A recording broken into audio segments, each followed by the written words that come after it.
Before we begin, please be advised that viewer discretion is strongly recommended. None of the content presented here has been exaggerated or taken out of context. These are the exact statements made by the prosecution team, defense team, security guard, male dancer, Cassie Ventura, special agent, Don Richard, Carrie Morgan, David James, Regina Ventura, male dancer, Agent Gannon, Dr. Hughes, Kaplan, Scott Miscuti, Mila Morales, Frederick Zemmour, Josh Croft, in a federal court, from May 13th to 22nd, 2025. Some words have been censored to comply with YouTube's guidelines. What you're about to hear is a voiced-over reading of testimonies from the Sean Diddy Combs trial. Source: courtroom reporter at Inner City Press on X.com. All parties are presumed innocent until proven guilty. Listen at your own discretion. We call LAPD Officer Israel Flores. I'm also a reservist for the Army. I was a guard with Securitas in 2016 at the Intercontinental Hotel near Century City.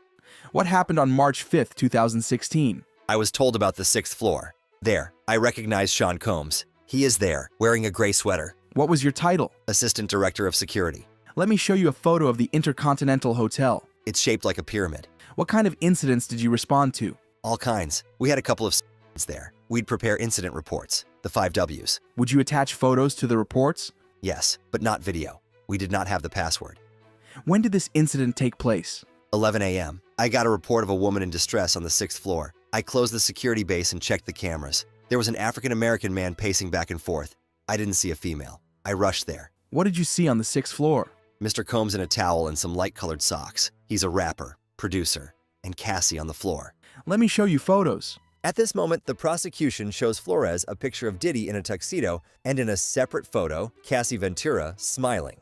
What did you tell them? That if they were arguing, they'd have to take it back to their room, and that the broken vase would be charged to the room. Cassie said she wanted her phone and her bag. Ms. Cassie said she wanted to leave. Mr. Combs said, "You're not leaving. I saw inside the room a male black wearing dark clothing." What did Mr. Combs do after Cassie left? He called for me. He was holding a stack of money, not to tell anyone. What did you say? I said, "I don't want your money. The damage is going to be charged to your room."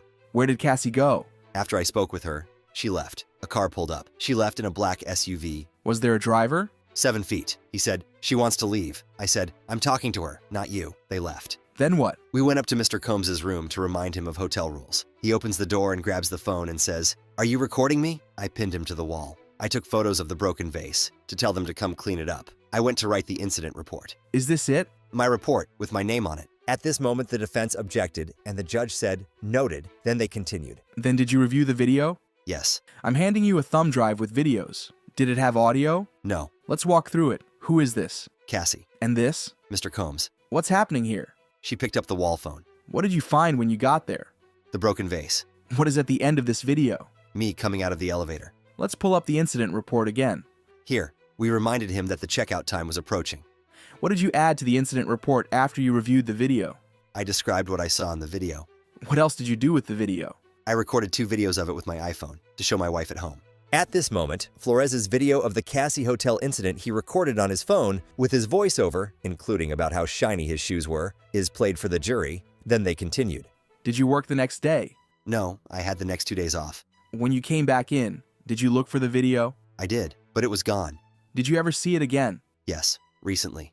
Nothing further. At this moment, the cross-examination began, and the defense were asking questions now. You said your report was the 5 Ws, right? Yes. You mentioned that when you get off the elevator, 11:14 or 11:15, you describe Mr. Combs as having a devilish expression on his face. That's my opinion. When you get off the elevator, what's in your hand?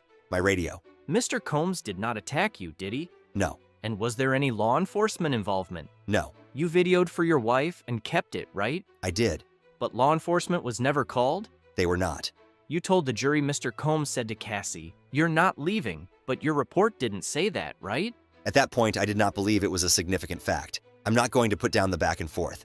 So it wasn't important 9 years ago, but only now. At this moment, the prosecution objected, but was overruled. I did not put it in the report at the time. You said you were offered a bribe, but hadn't you told him he had to pay for the vase? Yes. The gentleman you say you saw in the room, you described to the jury things not in your report. He didn't engage. Why didn't you ask him his name? He wasn't talking to no one. Did you tell anyone at the time?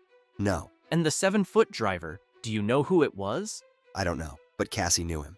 You didn't put in your report that you offered to call law enforcement, but she refused. Why not? She said no, so there was no reason to include it.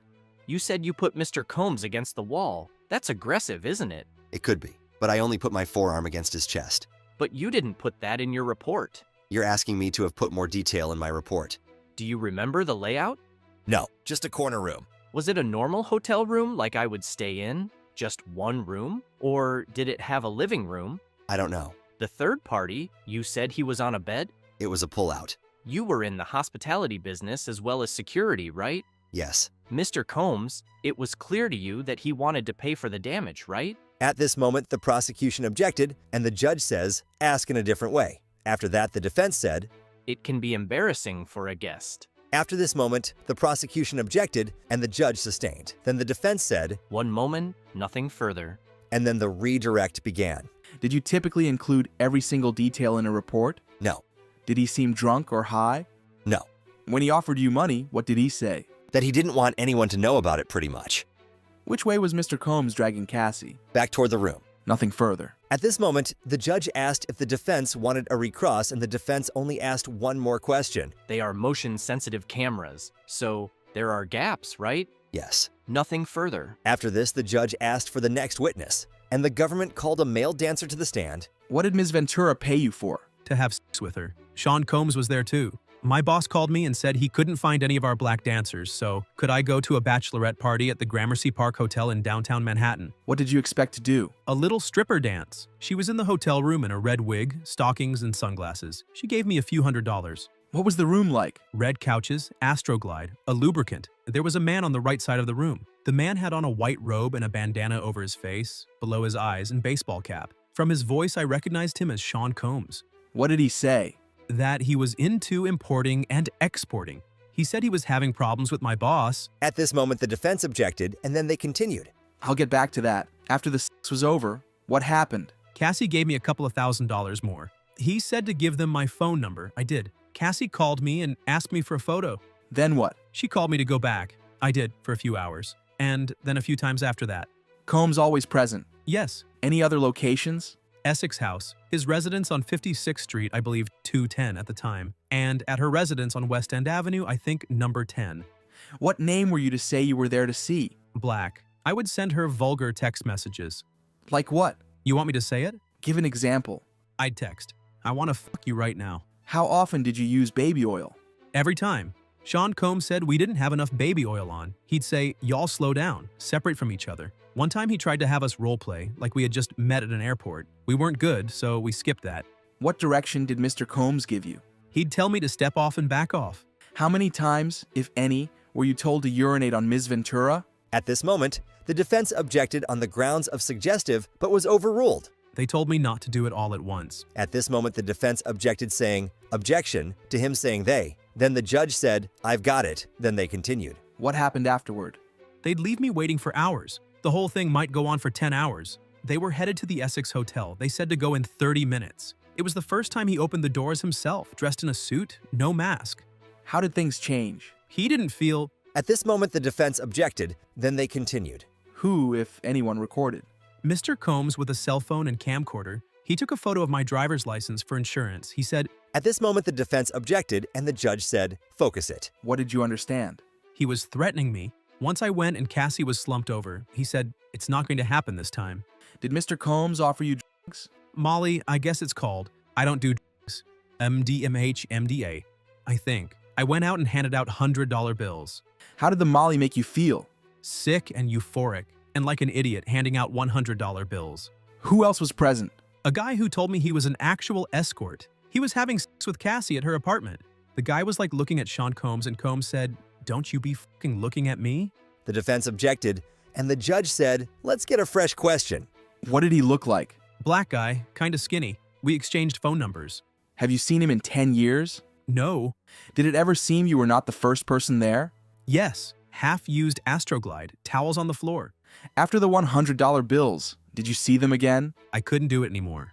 What did you get paid when you couldn't perform? Nothing. But I never asked for money. I was happy to get involved with people with such notoriety. But after I saw Sean Combs' Cassie, I couldn't do it anymore. What was Mr. Combs saying as he met Cassie? He said, "Bitch, When I tell you come over, you come over. I didn't know what to do. Did you intervene? No, I knew that the changes there were bodyguards. At this moment, the defense objected, and it was sustained. What next? He said, "Are y'all ready to continue?" Did you try? I don't recall. Did you see them again? I thought I had developed some sort of friendship with Cassie. I may have been speculating. I went there. I heard him slapping her. He walked out in a towel. She ran to me. I asked, "Why are you staying with this guy?" At this moment, the defense objected, and the judge asked on what grounds, and the defense said hearsay, and it was overruled. She said it was okay. Nothing further. Let me show you a text message chain between you and Cassie. Is it accurate? Yes, You were working for a service. a male review show. You were a manager? Male strippers for women? Yes, Prostitution was prohibited? that is correct. Your job was to build it up? Yes and no. I'll go with yes. At this moment, the prosecution objected, and it was sustained. Did the company open fake businesses to optimize search results? Fake addresses, it was just SEO. You went to optimize the lady's experience? I have no idea what you mean. It's just our slogan. Cassie told you to say the name Black? Yes, Your boss told you someone wanted a black man stripper? yes, Let me show you. At this moment, the defense showed something that shouldn't have been put on a screen, and the defense said to take it off. Then they continued. She was wearing a wig? yes. She handed you money? She handed me $4,000. Before any oil rubbing? Correct. She had on heels? And dark glasses. Where'd the money come from? Her hand. You were wearing a New York City Police Department uniform, right? I bought an NYPD t-shirt. You took the oil off in front of Cassie? The oil? No, I took my clothes off, and she said, "It's my birthday." It appears she is enjoying herself? Yes. What was your position? Missionary. I was like, did that just happen?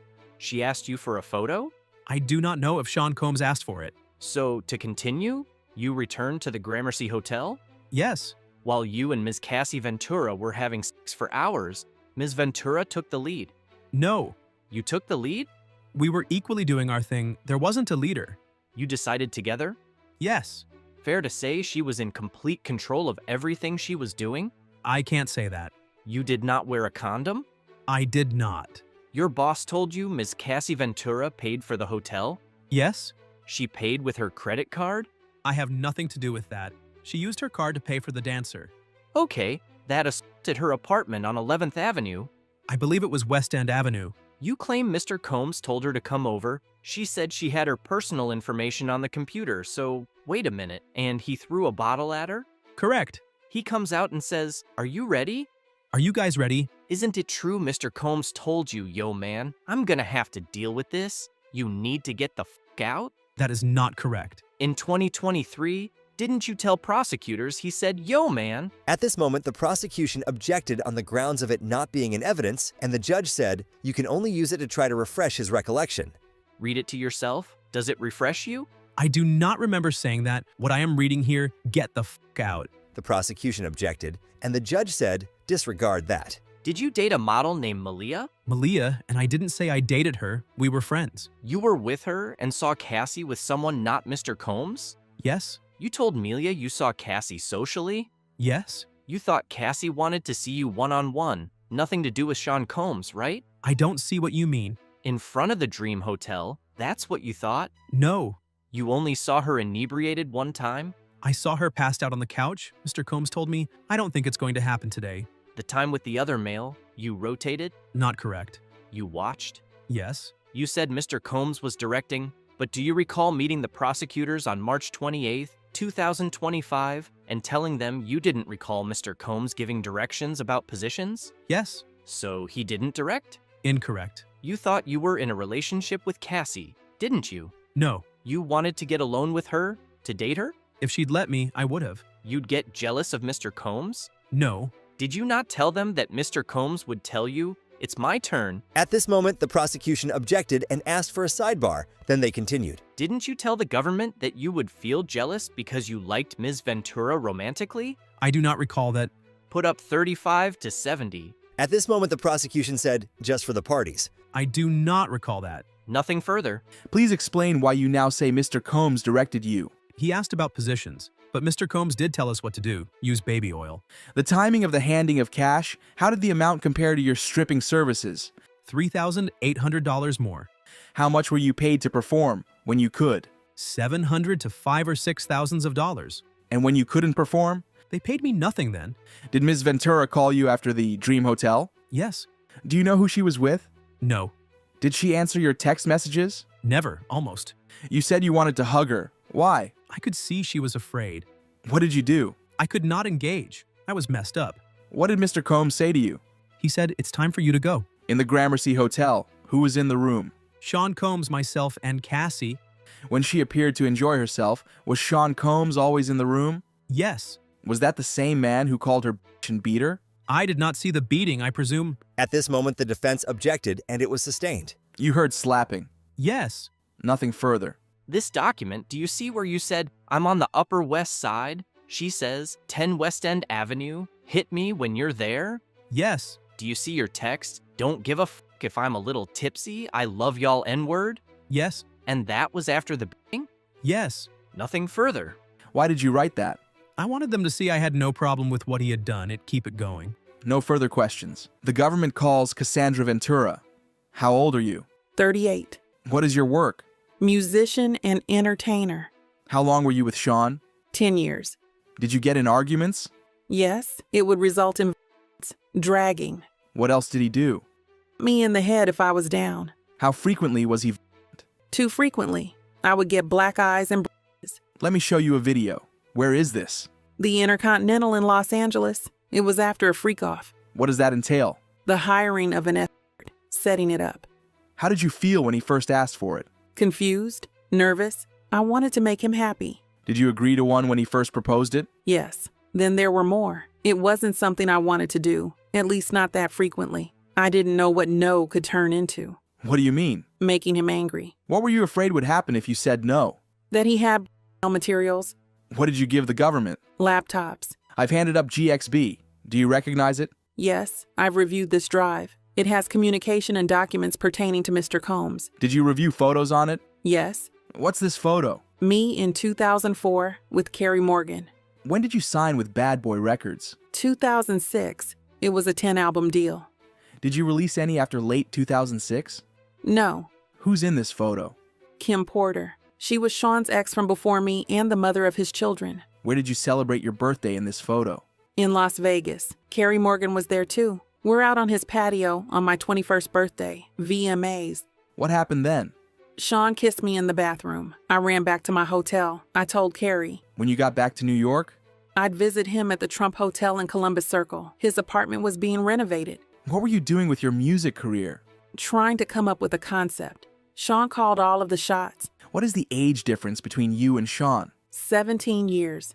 How did you feel when Sean invited you to hotels? Nervous. Excited, like we were going to talk about music. He introduced me to... I didn't understand it. Did you visit Sean in Miami? Yes, I went with Carrie Morgan in Dallas, Austin. What did you and Sean do together? He gave me Blue Dolphin on a boat. Had you once before taken unintentionally? Yes, How did you take it unintentionally? it was in Gatorade. When you took it intentionally with Sean, how did it feel? Like rolling. At the time, what did you think? That we were spending a lot of time together. I thought we were monogamous. Was it made public? No, I was his artist. Also, his family, his children. Who was linked to him publicly? Kim Porter. How did Sean treat you at this time? We had fun. What was his lifestyle like? He had all these assistants. He could get things done. He traveled quite a bit. What's this photo? Sean and I at a strip club in New York, like 2007 or 2008. Halloween, How did Sean's moods vary? day to day. When it swung, could you describe it? Anger, zoning out. How did it impact you? Greatly. The next thing I knew, I was getting hit in the face. There was also psychological. He'd tell me to watch my mouth, change my face. How would he keep tabs on you? We didn't live far apart. He'd send security to come find me, or a trusted assistant. Like who? David James, Christina Coram. Was your relationship exclusive? No. Did you see other men? Yes. Did Sean see other women? Yes. He said, "I am Puff Daddy." I was insanely jealous. Did you move to LA with him? Yes. He wanted to be close to his kids who were there. Where did you live in LA? 875 Comstock Avenue. How tall was the building? No more than 17 floors. Where did Sean live? 200 South Mapleton. Sean would use a golf cart to get back and forth. Who paid your rent in LA? Sean, except when I had the house in Studio City. Why'd you pay then? I could afford it then, and I wanted to have some control. It was accepted. By whom? Sean. How many songs did you write while with Sean? Hundreds. Most were never released. Some got leaked on the internet, some on mixtapes. How many albums on your deal were not released? 9. Did you get paid for them? No. The freak-offs became a job. There was no time to do anything else but do them, then try to recover. How much time in your week would freak-offs take? The longest was 4 days, significant periods of time. At this moment, there was a break. Then they continued. Who was your manager at Bad Boy Records? James Cruz. What did he tell you? That he was managing me with one hand tied behind his back. He had to check everything with Sean. How did you make money if your records weren't being released? I did hosting parties when Sean approved them. What comments did Sean make about your physical appearance? That I looked too Mexican with my hair like that. How did he like your nails? White, French tipped. Hair? It varied. I shaved my head in 2009. Your body? He told me to work out, prepare for the freak-offs. How did you feel about his comments? It varied. What else did Sean pay for? Cars. Did he give you cash? Yes, but he would take things away depending on how he felt. What else would he take away? My self-confidence. Who would take things away? Staff. I assume staff. At this point, there was an objection by the defense. Then the judge said to disregard the last answer. Who took your laptop and phone? Security. How long would they be gone for? However long I was being punished for. How often were you in contact with Sean's staff? Daily. Who are in these photos? Christina Coram and Ms. Fletcher. What did you call Ms. Coram? KK. And who's this? D-Rock. He was Sean's security. How frequently were you in Sean's residences? All the time. Did they all have safes? Yes. What did you observe in them? Cash, jewelry, cameras, and videotapes. In New York, LA, Miami, and Alpine, New Jersey. Do you recall an incident between Sean and Suge Knight? Yes. We were having a freak-off in LA. D-Rock came in and said Suge was down at a diner. Sean drove over there. What was your reaction? I cried, said don't do something stupid. Were you ever handed a gun? Yes. We were going to a club in downtown LA. We'd taken mushrooms. I was high. I was told to put the gun in my bag. I was freaking out. Who was present? A driver, security, and Sean. Another time I saw them get dressed and grab guns and leave in an SUV. How long were they gone? 30 or 40 minutes. Let me switch topics. How soon into the relationship did Sean mention to you? First 6 months or a year.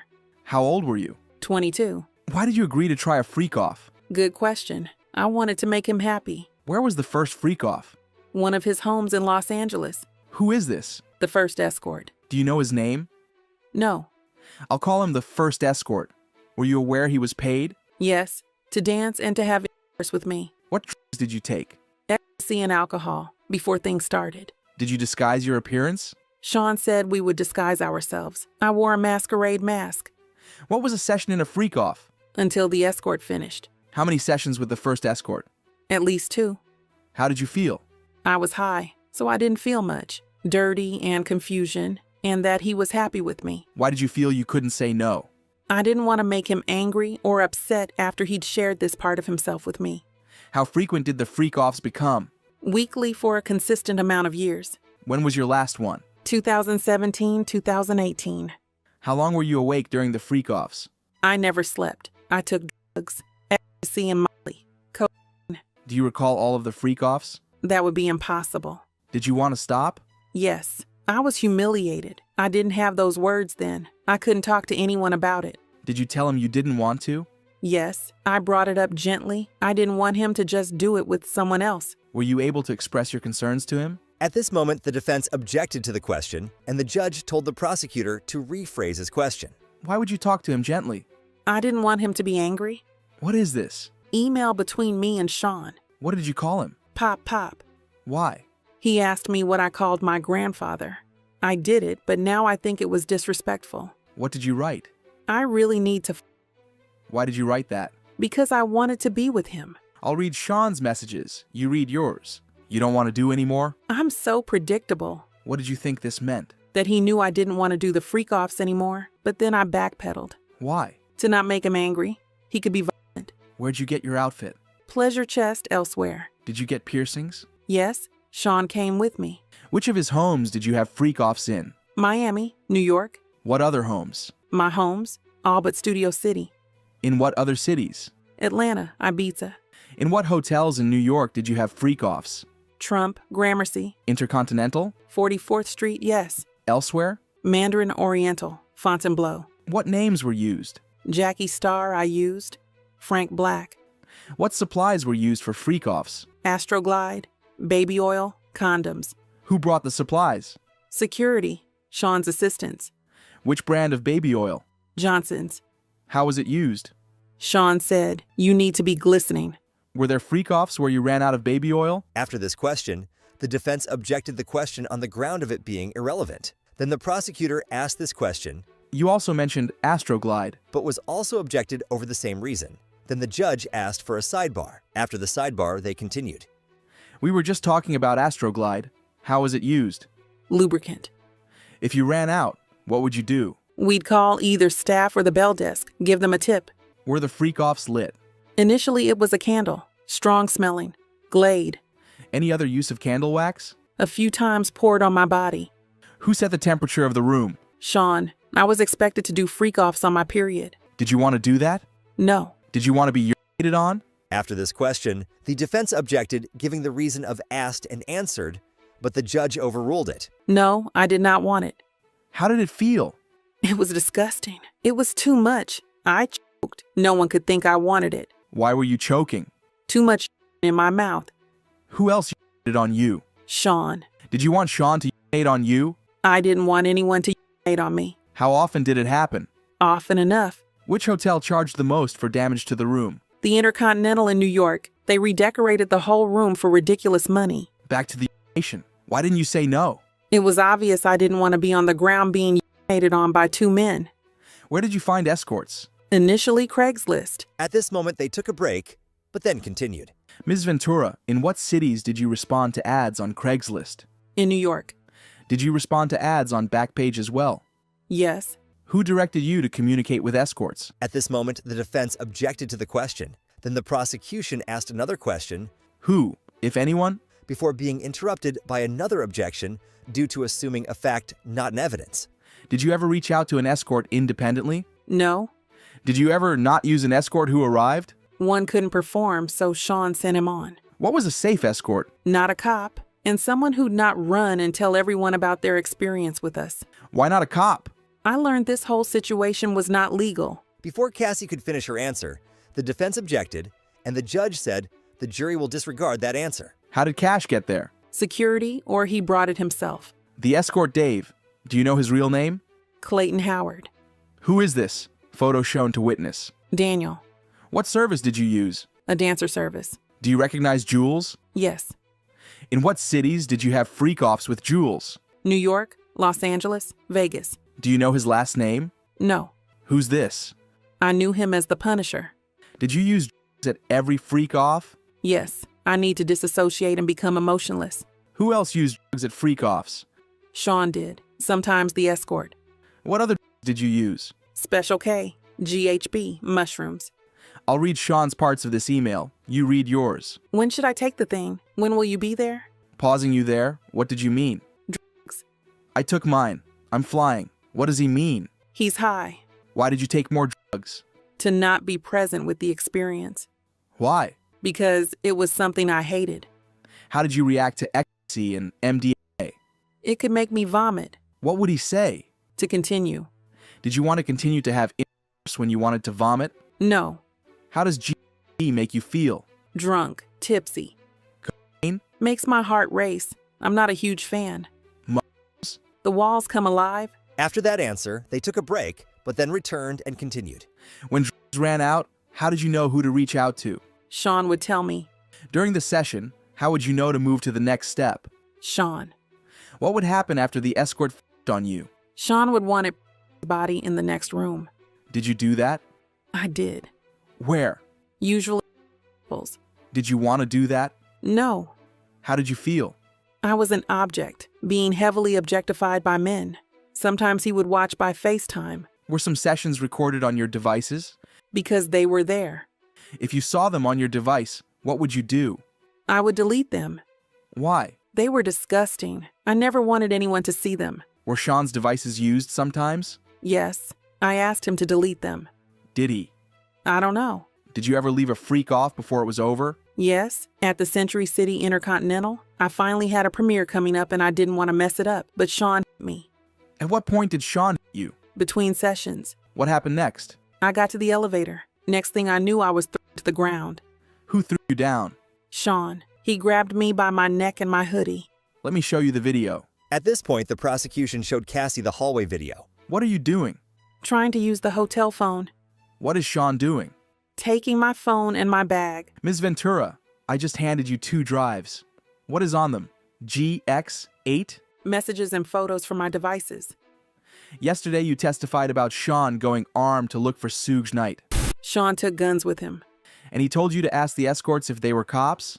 I would begin by saying I was not a cop. Sean told you to do that? Yes.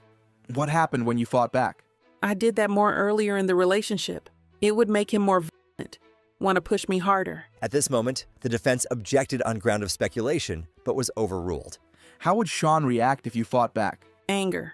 I'm going to show you the LA Intercontinental hallway again. Play from 143 to 146. Who enters? Sean. What's in his hand?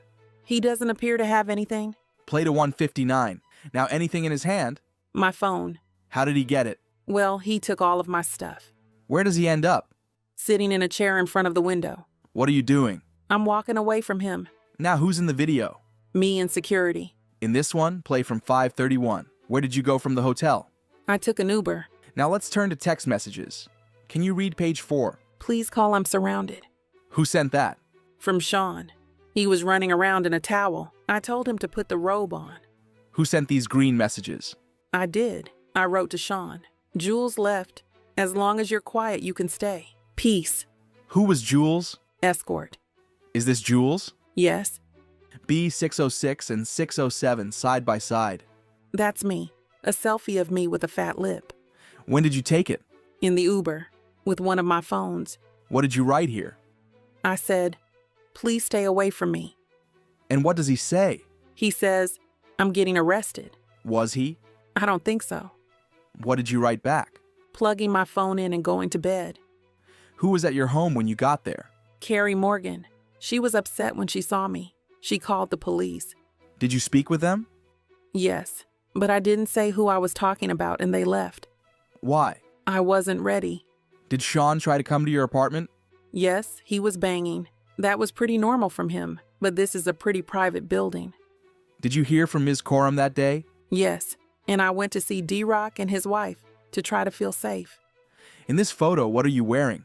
A gown and sunglasses. I had a black eye. What if any other bruising was visible? I had several bruises on my leg, but I changed clothes. What's this? Me and Sean at the after party. I'm going to show you escorts. Do you know the name of this person? No. In what cities did you use him? New York. Who's this?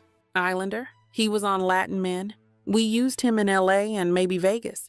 Who's this? 2A616? We called him Tommy. Who is this? I know him as Greg, an escort in Miami. Who's this? Jonathan. We saw him in Miami. Who's this? Red baseball cap backwards. I don't know. He looks familiar from the freak-offs. What did you write here? This is all we do. I'm just getting back on track. I'm sure you can call Kim or something. What did you mean by this is all we do? Freak-offs. Did you try to avoid anything in the freak-offs? I tried to avoid kissing. It seems too intimate. But Sean told me to do it, to kiss the escorts. What did Sean ask you to do on your 29th birthday? A freak-off. He had me pulled out of the Blind Dragon for the freak-off. Some security. What about blackmail material? He wanted me to fear. At this moment, the defense objected but was overruled. When would Sean mention the freak-off videos? To hurt me. One time I was dating someone else and he threatened to release the freak-off videos. I'd have to answer to my mother. It's horrible and disgusting. No one should do that to anyone. What did Sean say the impact would be? Shame. Let me show you a chat. Who's on it? Me and Sean. July 22nd, 2013. Read your message. I wrote, please delete the videos off your phone. Too many people have access to your devices. He said, no iCloud. All good. Ambien kicking in.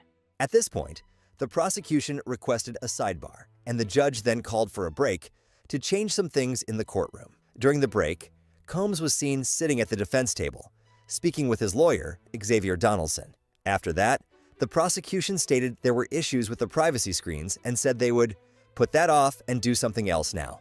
Then, they brought the jury and Cassie Ventura back into the courtroom and continued. I offer more exhibits. What did you say here? I'd been told there was a sexually explicit video out there about me. I reached out to Sean. Then what? We were driving back to NYC from Atlantic City to talk to this DJ, Who Kid, Did that happen? at a restaurant. What was security's role? To intimidate, they were lining the room. Who was there? Uncle Paulie, James Cruz. How would you recover from a freak off? I'd take a I wanted to feel numb. We'd get massages, IV fluids. The chef would cook us something. How often did you take after freak offs? Often. I got urinary tract infections. Were the UTIs painful? Very. Antibacterials didn't work anymore. How did it feel during freak offs? Burning.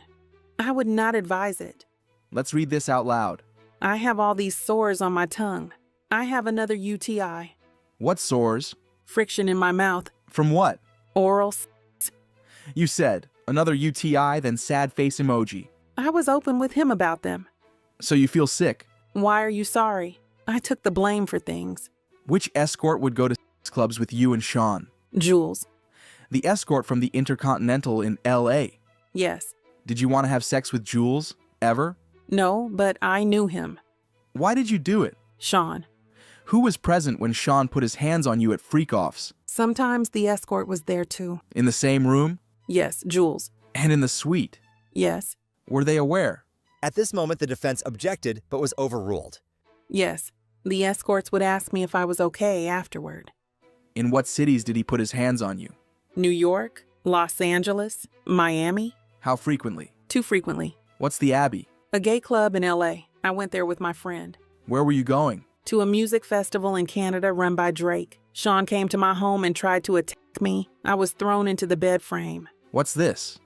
A photo of my eye afterward. Who took you to the doctor? D-Rock. Did you send this photo to Sean? Yes, and I wrote, so you can remember. I wanted him to be sorry about it at least. In this photo, where were you? In the green room in Toronto, I put my hair over my eye. Then we went to the Hamptons. Sean wanted to have a freak off in the Hamptons. We got a hotel and an escort. Which one? Dave. I took G.B. I went into a G hole and blacked out. I woke up nude in the shower. Dave and Sean were freaking out. I bugged out. It wasn't pretty. Then what? I spoke to a friend of Sean's, and then we had a freak off. What's this? My eyebrow healed up a little bit. A week later, I have a permanent scar on my eyebrow. What's this? Me at the Cannes Festival. What happened at Cannes? Sean accused me of taking from his boat. He threw me off, but my passport was still on the boat. And you were on the red carpet that same night? Yes. Did you attend the movie? Yes. How did you get back to New York? On a commercial flight. I traded my seat to get away, but he traded to get next to me. What did he show you? Freak off videos. He played them for me on one of his laptops. He said he'd release them. How did you feel? Trapped. When you landed in New York, what did you do? We went to a dinner. Then he wanted to have a freak off, so we had a freak off. Why did you do it? To make him not threaten me. Let's read these from June 13th, 2013. Had Sean been violent with you before this? Yes. Had you told him before you didn't want to do freak-offs? Yes. You said you needed GHB? Yes, and that 2 escorts weren't available. I wrote, only Paul available, or Jake the white guy, but he can't do until 11. The other guy can do earlier. It's just one more person knowing our secret. What did you mean? The freak-offs. What is SLS? A hotel in Hollywood. When would you take Valium before a freak-off? When I had anxiety, Sean's driver was bringing me the Valium. It was Raheem, I think. I have a binder for the court. The gallery will not be able to see these exhibits. Ms. Ventura, I will show you some exhibits. 2A404. Who is it? She worked for Sean. We will call her Mia. When you gave your devices to the government, were they working? No, they were broken. Put up 602A for Ms. Ventura and the jury only. What's on your skin? Oil. When did Sean first hurt you physically? It started in the first year. What staffer were present when Sean was physical with you? At this moment, the defense objected on the grounds of physical is vague, then the prosecution was more direct. Punching, hitting. When did Sean first use violence on you? In New York City. We were in a car with his security, and he knocked me around. What did he do? He hit me in the side of the head. I fell to the floor of his Escalade. In January 2009, did you attend an event in LA with Sean? Yes? What happened as you left? I'd been speaking to a producer about music. Sean called me a slut. I hit him in the face. I had been drinking. Did you see any injuries? No, I was on the floor of the car, and he stomped on my face. How long did this last? 10 minutes. Then I tried to get away, but Sean's security brought me back. Who? Roger Bonds. What did they tell you? To go to a hotel. They snuck me into the hotel covered up so no one could see my face. How long were you at the London hotel? A week? A little more. An assistant brought me ice cream. What was the assistant's name? Genevieve. Did you feel you could leave the London hotel? No. I understood his capability, his access to guns, the threats he made.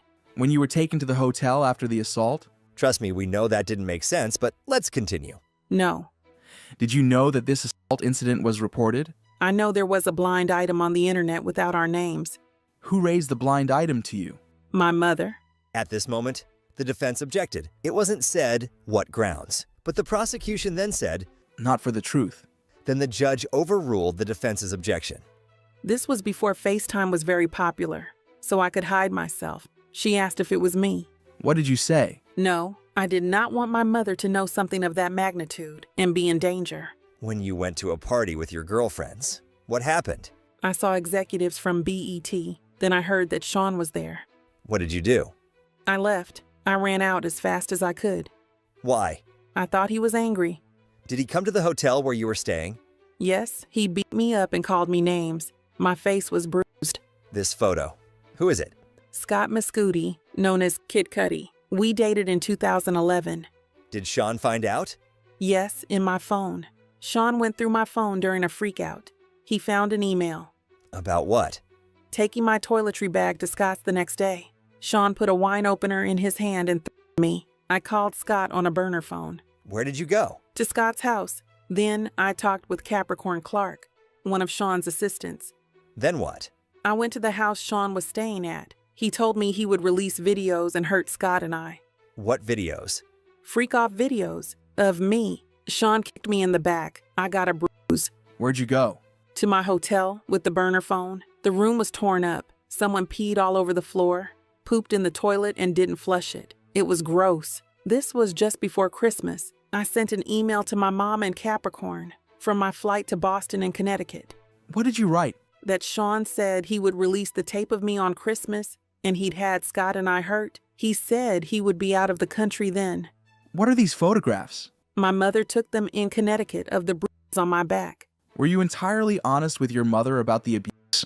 No, I said this was the first time. Did you tell her about the freak-offs? No. Is it possible to take a break? At this moment, Cassie asked to take a break.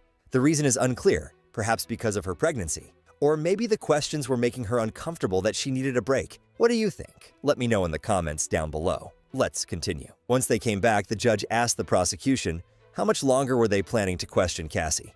The prosecution said 1 more hour, and that their goal was to finish the direct and allow the start of cross-examination today. Then they continued. Did anyone come to see you in Connecticut? Scott did for a few days. I broke it off with him. It was too dangerous.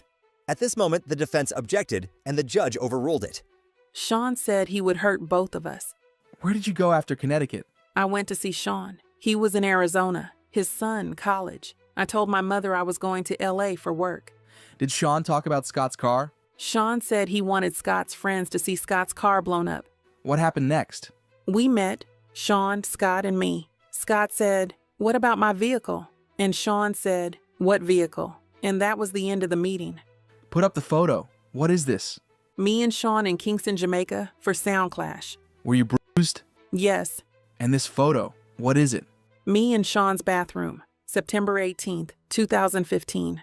What were you doing there? Recuperating from being beaten up by Sean in Las Vegas. We were having an after party in our suite. I talked to a producer, and Sean tapped me on the shoulder, called me into our room and beat me, kicked me as I tried to hide behind the toilet. What stopped it? D-Rock and James Cruz came in. It made D-Rock sad. What are these communications? From D-Rock to me. He says, "Where you at? It's time to ice your face." Why? I had just been beaten up by Sean. Were these all the times he beat you? No, there were more. With who else did you see Sean be violent? I saw him drag an assistant out of bed. I saw him punch Eli or Ely in his head. One time in Turks and Caicos, he dragged a person. I believe we had a freak-off in Turks and Caicos. What floor did you live on in 875 Comstock? 17th floor. Did a friend stay with you? Yes. Sean came and held her and threw her on the patio furniture out on the balcony. I saw Sean bring her back in from over the balcony, then throw her on the patio furniture. And Carrie Morgan? I saw Sean hit her in the head. Did you get drugs on your own? Occasional drug dealers, opiates, Xanax, Valium. Sean would put the pills in a vitamin C bottle on the sink in the New York apartment. He'd say, "You can take them." He had doctors who would write the scripts in the name of an assistant, or in my name. Your brother's birthday party in Connecticut in 2013. What happened? My mother told me someone was taking pictures of me. I went and punched her in the head. You testified your relationship with Sean ended in 2018. How was your health? I was sleepwalking. I had PTSD. At this moment, the defense objected, but the judge overruled it. What's this? A photo of my front door in 2018. Publish it to the jury. Why is there a knife there?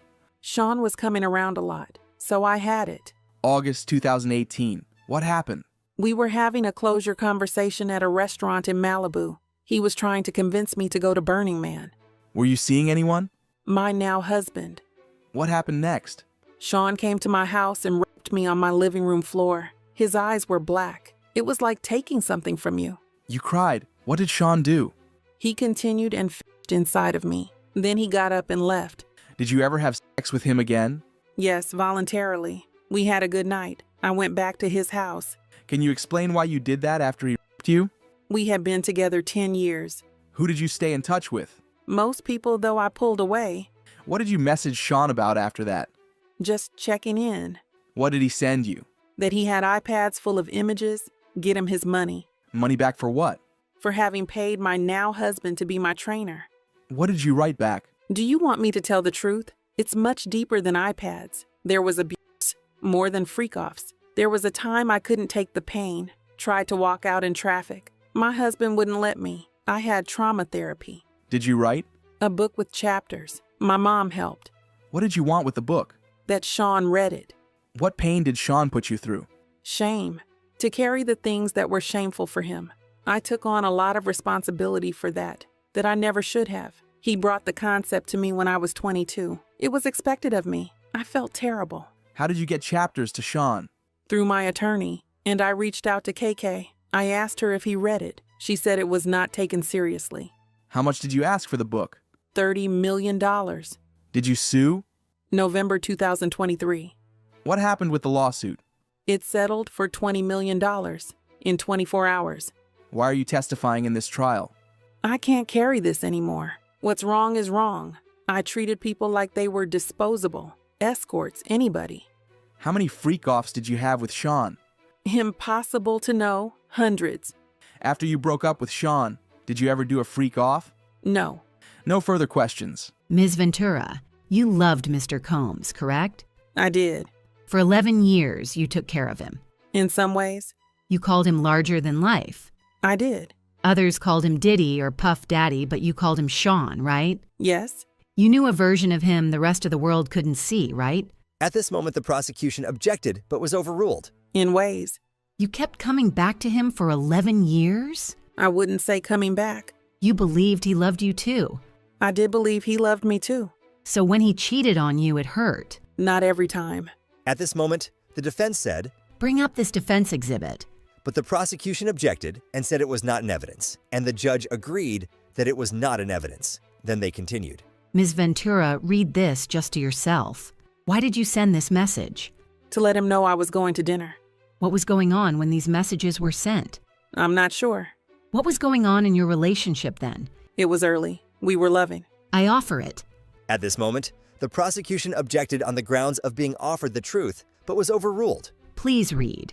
I wrote, I love you, smiley face. I'll fly anywhere for you. I love you, Cass. This 2009 email. At this moment, the prosecution objected on the grounds of hearsay, and the judge told the defense to ask more questions. From BlackBerry. What is BG? Baby girl. What did you write? You hungry, Pop Pop? And Mr. Combs wrote to you, "We are so in love we don't do anything else." How long had you been seeing each other? Like 2.5 years. Please read this 1364. I haven't talked to you at all. You don't even try. You rush me off the phone. I'm really hurt. I don't need your money. I need some attention. You wanted your special time with Mr. Combs? Yes. You testified that you told him, "I love you so much you make me a better woman." I definitely wrote those messages. You wrote, "I can't wait until we have a baby of our own." You knew that he had 6 children at the time? Yes. Now, these messages about freak-offs, when you say, "You know it doesn't matter to me," you mean weekend or weekday, either is fine. That's what it says. Mr. Combs says, "Maybe we can call Jules. Can you do it?" Yes. This was an explicit message from you about the upcoming freak-off. At this moment, the prosecution objected, and it ended in a recess called by the judge, but once they returned, they continued. Ms. Ventura, this is from Mr. Combs to you. You respond with an extremely explicit message, right? Yes. This is 2 days after planning a freak-off, right? Yes. He said, "I want to see..." How did you reply? I can't wait either. You wrote, "I feel like I want to fuck," right? That's what it says. Mr. Combs says, "I'm so horny I can't concentrate." What do you say? That I'll go to Dwayne Reed for candles and then set up the room. Did you understand that he was going to take another video of you? At this moment, the prosecution objected on grounds of speculation, and the judge told the defense to move on. You ask, "Any pills on you?" Yes. What pills were you taking then? Opiates. You deleted videos on your devices, right? Yes. What did you write? That I need to feel this is my husband, the only one who will see this side of me. Were you afraid that Mr. Combs was only seeing you for sex in this way? That was a concern. You still were not public in your relationship with him? Correct. Were freak-offs important? Integral to us. Who was at your 21st birthday party in Las Vegas? Britney Spears, Dallas Austin. How did you get them there? They came for Sean. You're very beautiful and charming. Thank you. It's true. Who is Tommy Mottola? A well-known producer. You were an up-and-coming star? I guess you could say that. After you signed with Bad Boy, things were still platonic. Yes. You had a rough performance. 106 in Park. It did not go well for me. How did he help you after that? We did a YouTube video. He said, "Everybody makes mistakes." What was wrong? I couldn't hear myself. You were dating Mr. Leslie. How much older than you was he? 10 years. Then you traveled to Miami with Mr. Combs.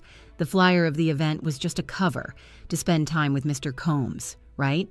That's true. You had a tattoo of Mr. Leslie's initials on your body, right? Yes. How many tattoos did you have then?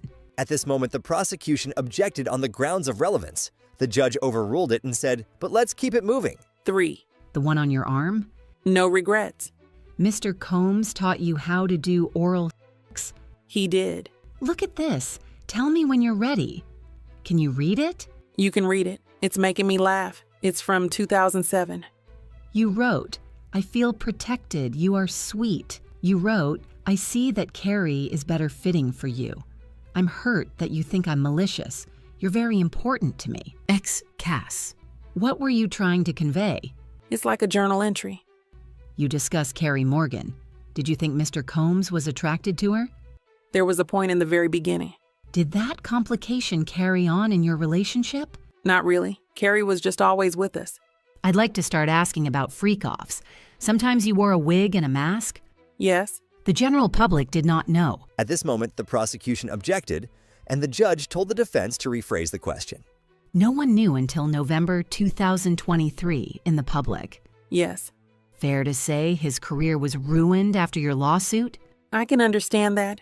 Let's read these messages. Mr. Combs wrote, "When are you on your period?" No, now.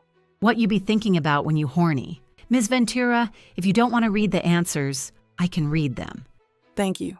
The O has lots of oohs after it, right? Yes. After a freak off, you'd make love with Mr. Combs? Yes. Your period, Mr. Combs is asking when you're on it, right?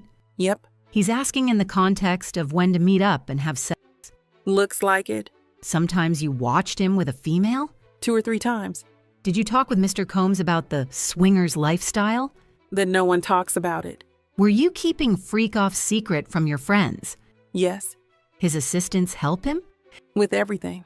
Would you remember if an assistant came in during one of your sessions with an escort? Not necessarily. I was high. So you don't remember much. I had my privacy invaded a lot during that relationship. This is from July 2012. You say to Mr. Combs, "I'm horny and bored." This was after a freak off, right? There are a lot of texts here. At this moment, the prosecution said, I would ask that the witness be allowed to read the entire document. Then the judge asked how many pages. The defense said, 8.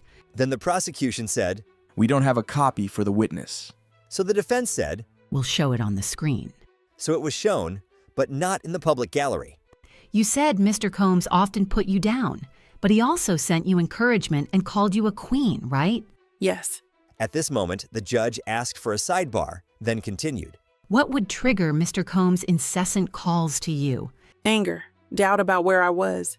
If he suspected you of cheating, he'd call you incessantly That was one of the reasons. because he thought, At this moment, the prosecution objected, and it was sustained. do you believe Mr. Combs has good taste? I think he does. He's had an impact on fashion. People like his style. Sean John. Did you consult with him on your look? Sometimes I got advice I didn't ask for. He still ran his companies even while having all these freak-offs, right? He did. What was he addicted to? Success. What substances? Opiates? Yes, he told me, and I saw it. Did Mr. Combs' mood depend on whether or not he was withdrawing from opiates?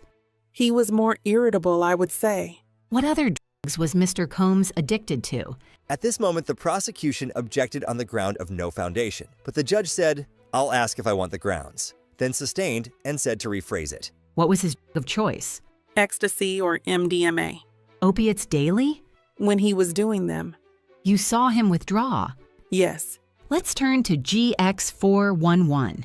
At this moment, the prosecution said, It's not in evidence yet. then they continued. So B414, page 3 and 4. You wrote, I love our FOs when we both want it. You felt that? Loving FOs were just words at that point. Mr. Combs wrote to you, I want to freak out right now. And you wrote that you wanted it too. LOL me too. I texted more than that. But you did text that to him. Mr. Combs wrote to you, Jules is available if you're into it. You could have said yes or no, and you said love you. There was no yes or no. Bring up B420 on page 2. Mr. Combs wrote, do I have your permission to set up freaky fun? You wrote, ovulation. Yes. Here, what do you say? I asked, which hotel? I must have called him in between. I don't want to assume anything. He said montage. You said you could also go to Pleasure Chest. What would you get there? Sexual supplies. What supplies? Lubricants, outfits. He says, have fun, impress me. You say, okay. He says, well, can we kiss a lot? What do you say? Yes. You wrote, I left the iPad. I don't know whose iPad this meant. Mr. Combs wrote, I'll be there right after my session. This was in June 2017. Do you remember arguments you were having at that time? Not specifically. Here you say, the game starts at 10 p.m. No breaking character till 8 a.m. This was a game a friend of mine told me. A way to rekindle your romance. By doing something different in the bedroom? It's a whole getting into character thing. Mr. Combs says, let's get some outfits and go to sex club. Mr. Combs wrote, surprise package coming from out of state. Why can't I reach you? What do you say? I was getting my brows done. Did you come to know Mr. Combs was leaving to freak off to go see Kim Porter? Yes. How did you find out about Gina? How did you feel? Did it upset you? Yes. It prompted arguments? It did. And he thought you were not faithful. What were his reactions? It was scary. Mr. Combs wrote to you, let's do something different in NYC this weekend. FYI, Dave hit me. What does hit mean? Reached out. And Daniel contacted you. Did this mean you might have a freak off? Might? He tells you, you better put me on VIP vibrate alarm or something. He's frustrated you don't answer his texts fast enough. Right. You tell him to come to NYC understanding there could be a freak off. Maybe. You also saw the Book of Mormon. Yes. Masked Pleasure. Is that a sex club? I would assume. He asks, "Are you ready for tonight?" What do you say? Yes, I just have to get some things. This is not about what I felt, right? Because you are skipping over a lot here. What did you write? As much as you think you're Bruce Willis, you're not. Your kids were babies when we started dating. If you saw him on social media on vacation with others, it was heartbreaking? It could be. I was 7 years in. And what about this? About Gina? You wrote, "I don't want to be a side piece, but I'll treat you as a king." You wanted to be the main girlfriend? In 2013, yes. You saw social media posts of Mr. Combs with other girlfriends and got angry, right? Can I speak? I was jealous of certain situations. Did there come a time he suspected you were in a relationship with someone in the industry, Mr. Mascuti? Yes. Mr. Combs thought it could be good for your career if you collaborated with Mr. Mr. Mascuti. Yes. Why did you begin your relationship with Mr. Mascuti? We enjoyed each other's company. You were in a relationship with Mr. Combs? We were on a break. But you were still doing freak-offs with him. Yes. After Mr. Combs found out by going through your phone, you went to see him. You knew he was upset. He previously attacked you. Yes. I thought I'd be safer with other people there. Your affair with Mr. Mascuti was only a month long, but you got a burner phone for it? Right. Mr. Combs kicked you in the back? Yes. This came up later in your relationship that you had cheated on him with Kid Cudi. He brought it up quite a bit. When he cheated, he said, "Well, you had an affair with Kid Cudi, right?" Sometimes. He suspected you of having an affair with another person in the industry. You were in South Africa filming? Yes, Honey 3. While you were there, you saw a photo of Mr. Combs with Gina and were irate, right?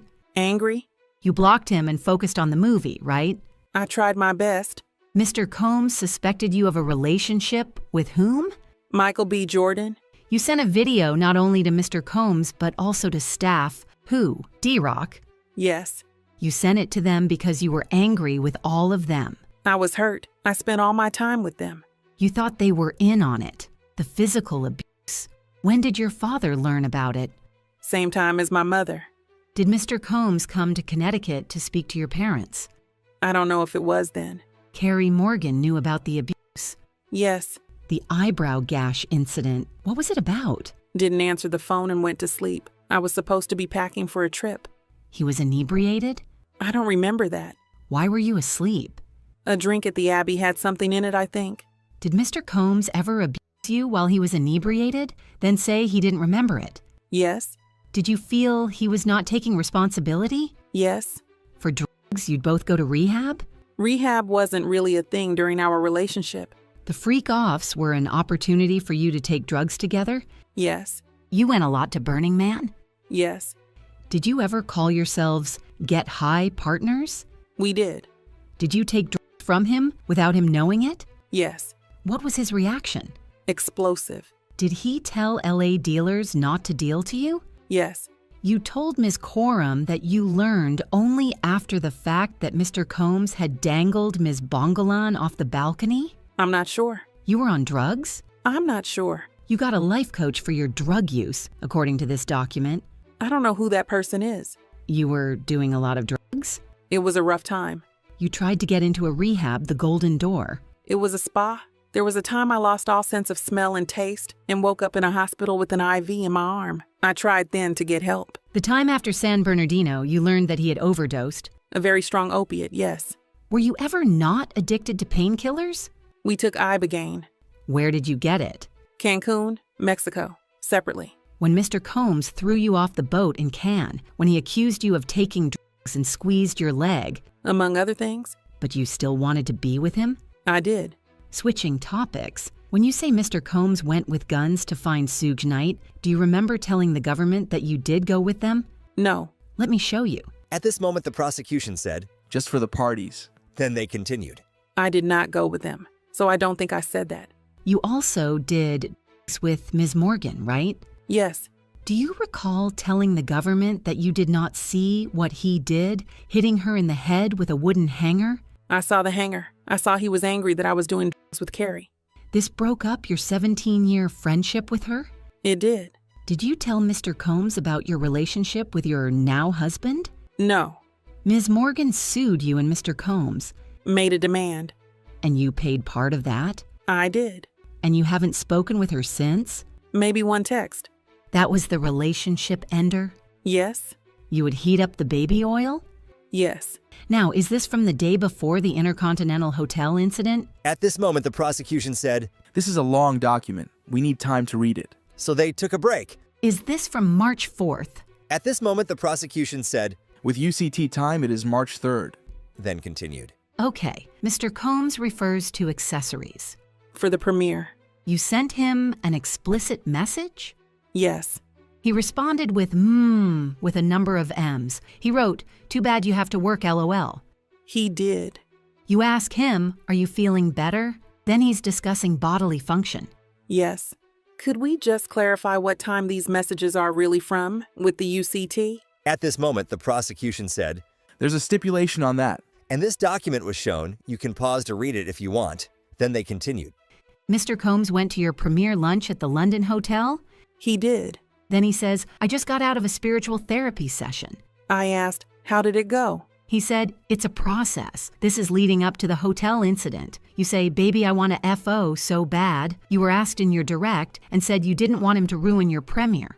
Sure. Mr. Combs says, "If we start at 7 p.m. and go until 4 a.m., you can get enough rest after." Yes. He's saying it'd be a shorter than usual freak off? That's how I would understand it. What do you say? Carrie is here. We can't do it at my house. You say, "That guy is sick. I'm not going to ask you what you meant." So you were turning to Johnny. Was he a dancer or an escort? We hired him as a dancer, but he did what an escort does. Do you remember the beginning of this freak off in the Intercontinental? Not really. The drugs were bad MDMA, right? I have no idea. You believe Mr. Combs was blacked out for the Intercontinental event? I believe he was intoxicated. Everyone's definition is different. But you said blacked out. What did you write here? I wrote, when you get fucked up the wrong way, You meant drugs. and alcohol. Here Mr. Combs writes to you, "I am so horny for you." At this moment, the prosecution objected and said this was not an evidence. Then they continued. Here Mr. Combs is asking you for sex soon after the Intercontinental, right? I was saying how he felt. What did you write back? I wrote, we need a different vibe than Friday at the Intercontinental. Mr. Combs wrote, "Vuck Friday, I don't even want to do that again." What did you write? I wrote, LOL, true. Mr. Combs suspected you of having an affair with someone else in the industry. What happened when he took your phone? We were in a car, and he told me to call my mother. When I did, he grabbed my phone and took it. It was a big fight. He was just gone. For how long? A few hours until my mother called the police.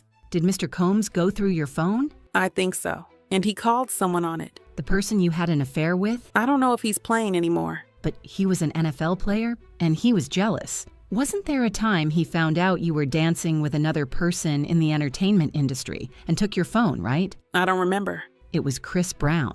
I was not dancing with him. Look at this. It's from 2013. Now I see. What else did Mr. Combs take? My car, my passport, when he was angry. Let's refresh you about Mr. Combs being in rehab. I vaguely remember. Why did you go to Sedona? I went to Arizona to get away from the drugs. I'm going to go to a new topic. Mr. Combs told you to go get the video you'd heard about. What did you write? I wrote, you keep putting me down. I'm going to play you some audio. At this moment, the defense played an audio. This voiceover is what was said in the audio. If you saw a video of someone f***ing me, who was f***ing me? You have it. Why didn't you show me? 'Cause I'm not disrespectful, bro. If you don't show me, I will kill you. Cut you up. I will f***ing kill you. I've never killed anyone in my life. I am going to fuck you up. It's not going to be blood on my hands. Someone else is going to do it. I'm not playing with you, Sujit. Tell me. That was you, right? Yes? Did Mr. Combs express concern about these videos being released? When? Ever. Yes? The escort, Jonathan. You thought he took a video? Yes? Mr. Combs spent a lot of money to make sure the video did not get released? I don't know. You had a conversation with Jonathan Audie that was transcribed? I'm not sure. He was volatile? I didn't trust him. What did Mr. Combs say when you told him you thought Mr. Audie was recording? He said he'd take care of it. Are you aware of an escort leaving comments on Mr. Combs' Instagram page? I am not. Now let's talk about rehab. Do you still take Suboxone? Something like it. What does it treat? Opioid addiction. At this moment, the prosecution objected, but was overruled by the judge. You wrote a book in rehab. the place treats sexual compulsion? At this moment, the prosecution objected and the judge asked for a sidebar. Did you get neurofeedback therapy? Yes. What is it? They hook something up to your head and show you things. See how you react. Were you told the effects of it? Help me with my trauma. Did you participate in EMDR? Yes. What does it do? Memories and processing them. The idea is you recall prior traumatic memories, like for PTSD. You were being treated for PTSD. Yes. I was still physically developing. You were 22. Women keep developing after 22, don't you think? But you're not suggesting you were still physically developing after 22. I am not. This message is about having a freak off without ketamine, right? At this moment, the prosecution said, May I confer with counsel? the judge said, no, but we will take a break. Then they came back and continued. Mr. Combs wrote, "You're so predictable. You've said you were going to tell him you didn't want to do freakouts anymore, but you didn't say it, did you?" I did not. Here, you were suggesting freaking off with a girl. You say you found a photo of Mr. Combs with Gina while you were staying with your parents in Connecticut, right? Yes. You decided to break up with him, and he didn't threaten you but suggested couples counseling? I don't know. In August 2018, you called it a closure conversation. Mr. Combs was inviting you to Burning Man, right? Yes. I'll read Mr. Combs. You have anger. I wrote, my family knows I am not running around telling our business. I wrote, I don't need you to be taking care of Kim and Gina. I needed you to put me first. Please read these. I wrote, you lied to me. She never went away. It was the nail in the coffin. You meant Gina, the photo? Yes. In your civil lawsuit, you say Mr. Combs raped you in September 2018 after you had dinner at an Italian restaurant in Malibu, right? Yes. Did you meet with the U.S. on November 30th, 2023? Yes, not the exact date. In this meeting, you said the rape took place after Mr. Combs returned from Burning Man. You said he was acting strangely at that dinner. I don't remember exactly that word. Did you meet the U.S. on April 8th, 2025? Around then. This message to FB, who's that? Frank Black, a name he used. He wrote, I'm in an investors conference. We'll get back to this. You still have love for him? I have love for the past and what it was. After this, they took a sidebar, but then continued. You wrote, I didn't mean to be a bitch, I just don't get the time. He writes, just need you to be positive, correct? Yes. DX1309, this is about a yoga instructor? Yup. What did you write? I wrote, I've stopped even caring. But you did care. Yeah. So he said, you could date other people, let's just talk about it, correct? Yes. What did you write? I wrote, I do love you. I would just prefer not being one of your girlfriends. Let's get up tomorrow night. I'll do studio from 6 to 9. He writes, can I hold you? Or are you just gonna break up with me? And you write back, we can embrace LOL. And you wanted to hug him, right? That's what I said. Did you have sexual intercourse with Mr. Combs that night? I did. And during that, your now husband FaceTimed you. Yes. Your now husband didn't know you were with Mr. Combs at the time? I don't know what he knew. Later, he discovered it? At this moment, the prosecution objected, but was overruled. You didn't tell your husband you were raped. Not that evening. After Ms. Porter's memorial service, you wrote to him that you were going home. Why had he called Kim his soulmate? What was the 11 years all about?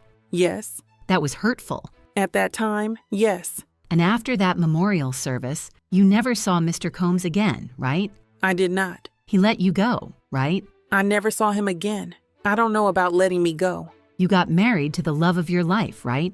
At this moment, the judge interrupted and said to take a break. Ms. Ventura, we're almost done here. Thank you. I will read Mr. Combs' messages. You're going to make a beautiful mother. God bless. I said, thank you, God bless. I wrote, we should talk and have closure. Mr. Combs sent back a tear face emoji. He said, you were always my ride or die. I thought it was nice. You'd been craving that. Before. I don't think I was craving now. You shaped you over 11 years. You shaped each other. Yes. Your husband's a physical trainer? Yes. The house you grew up in Connecticut was relatively modest compared to mansions. Yes. You were preparing to tour with a Matt Testa. Yes, he's an engineer. Once you settled your lawsuit, you canceled the tour, right? Yes. Because you no longer needed the money? That wasn't the reason. After the hotel video came out, you posted on Instagram that domestic violence is the issue, right? Yes, I still feel that way. DX 1015. Mr. Combs wrote, "Want to freak off one last time." What did you write? I don't want it to be the last time. I want freak off for the first time. No further questions. At this moment, the judge asked the prosecution if they wanted to redirect, and it begun. Ms. Ventura, you were shown this message where you ended. I don't want to freak off for the last time. I want it to be the first time for the rest of our lives. What did you say after that? Yes, I'm horny. Just got over a UTI. You were shown messages today in which you and Sean were kind and loving? Yes. Did those periods ever last? At this moment, the defense objected but was overruled. No, they didn't last. There'd be a downswing. What world did Sean open up to you? A world of chaos. In your 11-year relationship, who did you want to have sex with? Only him, at that time. When Sean wrote, "Seduce me all day," what did you do? Write about FOs. Were you able to cancel work obligations for freak-offs? Yes, if I was told to. When you were shooting the movie in South Africa and you blocked him, how did he contact you? Through Mia. He said he didn't remember hurting you. Did you believe him? Not always, because I knew him. There were times he was pretty aware of what he was doing. It's just who he was. I'd seen him be violent with other people. On the way back from Cannes, what did Sean do? He played a video of me having sex with an escort. What did he say he'd do? He'd release it. When you got to NY, what did Sean ask for? A freak off or he'd release it. When Sean wrote, "You ready for tonight?" what did he mean? Freak off. What were you afraid he would do if you did not do that freak off? At this moment, the defense objected, but the judge overruled it. Then after Cassie said, I don't know that week. the judge interrupted and said, "Next question." Do you have any doubt that Sean raped you? At this moment, the defense objected but was overruled. I have no doubt. After Sean raped you on August 18th, did you later have consensual sex with Sean during which your now husband FaceTimed you? Yes. Why did you cancel the tour? After I filed my civil suit, I was overwhelmed. Addressing the past the way that I chose to was overwhelming. I didn't want to go. Do you plan to file more lawsuits? No. Would you give the $20 million back if you hadn't have had to do freak-offs? At this moment, the defense objected but was overruled. I would give it back to get my agency back. Did he beat you during freak-offs? Yes. Were you open to freak-offs at the beginning? At the beginning. Did you tell him when you no longer wanted to do them? Yes. More than once. What concerns did you have about saying no to freak-offs? Safety, career, love. No further questions. At this moment, the judge asked if there was a recross, and they continued, You knew Mr. Combs' sexual preference was these freak-offs, right? I learned. It was part of being his girlfriend? Yeah. You kept your old device? Yes. And freak-off videos in this case. They were all on those devices you kept from 2012 and 2014. I don't know what year. You were able to stand at his side at the Met Gala. Being his girlfriend gave you access to producers. Yes. Beyond Kid Cudi, what other musicians were you put in the studio with? Were you put in the studio with Nicki Minaj? Yes. You were put in the studio with Lil Wayne. Yes. And with Rick Ross and Pusha T. Am I forgetting any names? You've got a lot of names. You are self-conscious about your musical talent. I wouldn't say that. You had a bad performance on 106 and Park. Early in my career. You did music videos. Were they successful? At this moment, the judge asked for a brief sidebar. Then they continued. D-Rock was like a member of your family?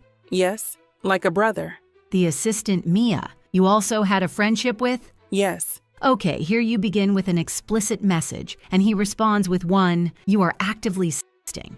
Yes. You stated that you were feeling overwhelmed after filing your civil lawsuit, right? Yes. You recently received a settlement from the Intercontinental? No. You made a demand? Yes. $10 million, maybe. At this moment, the judge asked anything further, and the prosecution said, I just have one question. but the judge said, I was asking Ms. Esteval, can you wrap up in 2 minutes? And they continued. This is the last thing I'll ask you to read, Ms. Ventura. Thank you. We need closure and understanding. Why'd you keep your devices? I was afraid of what was on them. I wouldn't take them to the Apple Store. One question. You just reached a $10 million settlement with Intercontinental last week before trial? At this moment, the prosecution objected, but was overruled, and Cassie answered. Yes. That was the end of Cassie Ventura's testimony. After hearing the entire testimony together, instead of in parts, day by day, what do you think now? Did anything change in your opinion after hearing the entire testimony in one? Let me know in the comments down below. I'll see you tomorrow. Good afternoon. Where do you work? HSI in the Human Trafficking Group. I'm in the Crisis Negotiation Group too. Did you serve subpoenas in this case? Yes. When Sean Combs was arrested, where did you go? The Park Hyatt, room 2115, where he was staying. At this moment, the photo of the entrance was shown to the jury. What did you do? We assigned a letter to each room and began to search. What was your role? I took photographs of items, then signed them on the 6051 form. Was this found in the closet? At this moment, photos were shown of plastic bags full of Johnson & Johnson baby oil and Astroglide bottles. Yes. What was found in the bathroom? Several bottles of baby oil. Now the bedroom. What was found in the Louis Vuitton bag? Medication in the name of Frank Black. And that is this? Bags of pink powder found in the medicine bottle. At this moment, there was a stipulation shown agreeing it was found and tested by Customs and Border Patrol Lab. Reading stipulation. The pink powder was found to be ketamine and MDMA in bottle. At this moment, physical evidence is passed around to jury. Then a photo was shown. What was found in the black mini pack bag? $9,000. Please take the cash out of the bag. At this moment, Special Agent Binda does and starts fanning out the bills. No further questions. After this, the judge asked, "Any cross?" and the defense asked only one question. In the hotel room, did you see any bags and clothing indicating that a woman was staying with him there? Yes. After this, the judge said, "The U.S. may call its next witness," and they did. Your Honor, the government calls Don Richard. Where are you from? New Orleans, Louisiana. From 2004 to 2011. Who did you work for? Puff, Sean Combs. Do you see him? Yes. Who is depicted in this photo? Cassie. In 2009, did you observe an incident between Puff and Cassie? She was attacked by Sean Combs, kicked. Did you see more violence by him against Cassie? Often. When were you a member of this group? 2009 to 2011. The incident in 2009 when Sean Combs beat Cassie, where was it? In Sean Combs' LA home, we were recording. What did he do? He was saying, "Where the fuck is my food?" He grabbed a black skillet with eggs and tried to hit her over the head. Cassie dropped to the ground.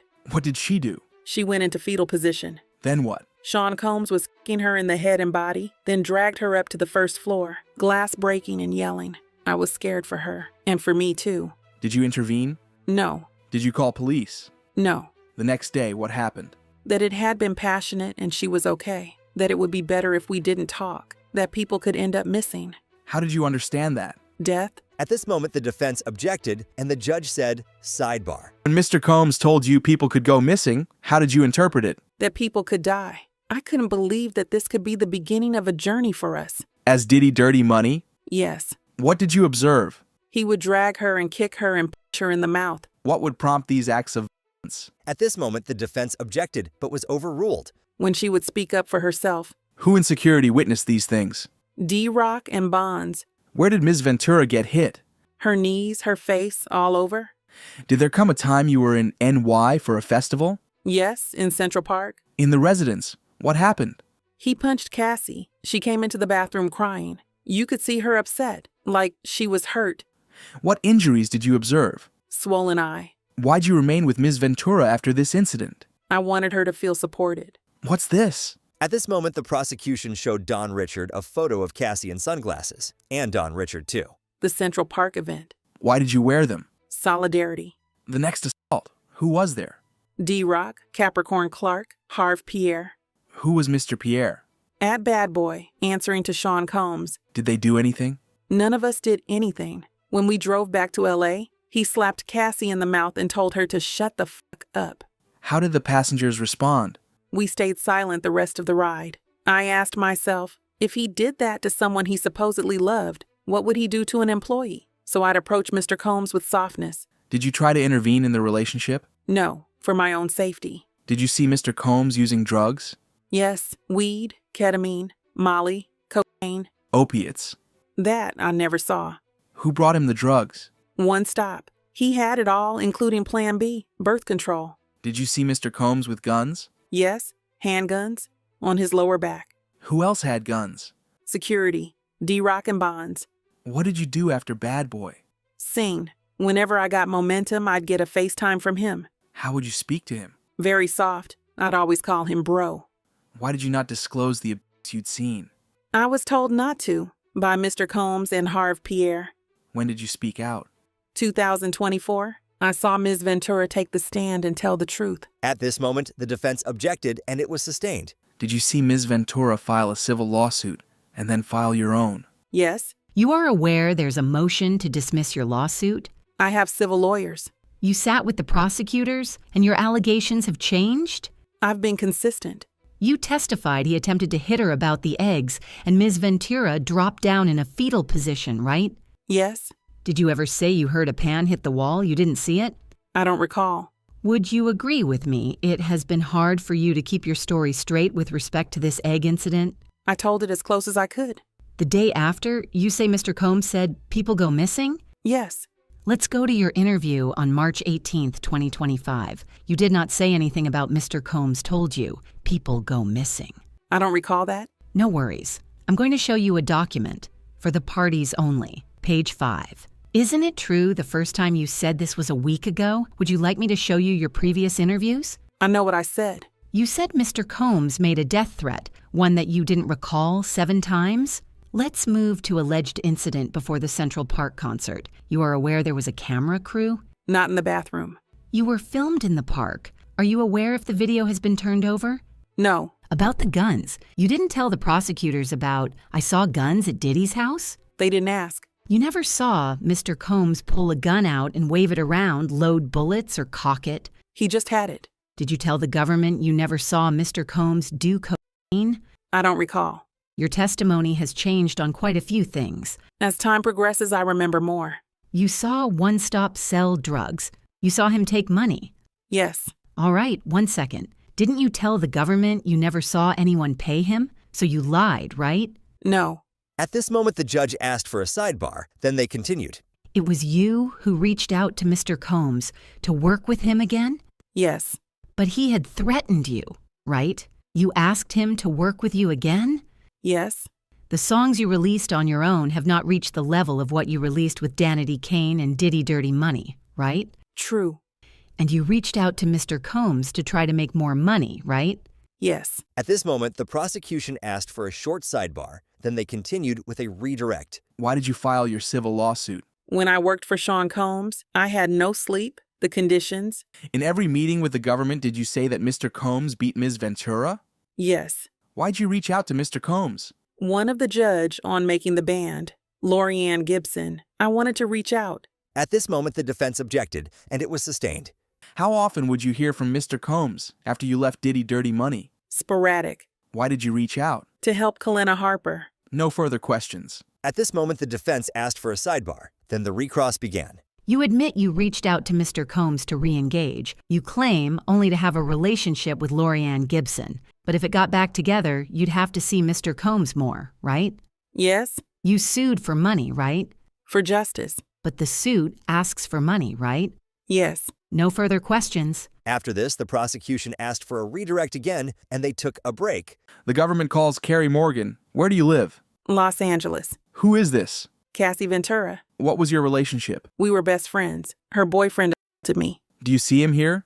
Yes, there in a yellow sweater. Let the record reflect the witness had identified defendant Sean Combs. Why are you here? I got a subpoena. Where did you live with Cassie? Manhattan. Did Cassie drink? Not much. Any drugs? None. What was she doing for work? Modeling. Then she recorded me and you. When did you learn they were dating? 2007. Did you travel with Cassie and Mr. Combs? Yes, Ibiza, Miami. What drugs did Mr. Combs provide? Molly, marijuana, ecstasy. Which did Mr. Combs take? All. Did you take drugs alone with Cassie? Opiates. How did Mr. Combs act? He would yell at Cassie. She lost her confidence, big time, lost her spark. Did Mr. Combs talk down to Cassie? Yes, about her looks, who she talked to. Did he contact you looking for her? A lot. Sometimes he would call 50 times in a row. Would others call you for him? Yes, Christina Coram or KK. Did you witness assaults? Yes, first in the Hollywood Hills. Ruben, one of his security guards, was there. What did Mr. Combs do to Cassie? He kicked her. What did she do? Nothing. I told Ruben to do something. He indicated he wouldn't. Then what? We left the house. Cassie and I were hiding by someone's front steps. And the next time? In Jamaica. I saw him drag her by her hair. I ran back to get my purse and phone so we could leave. What did you see next? I thought she was knocked out. Then she got up and ran into a wooded area. What happened next? There were 2 golf carts in the driveway. I got in one and Sean got in the other. We went in different directions looking for Cassie. Did you find her? Yes. Then we hid in a ditch, whispering.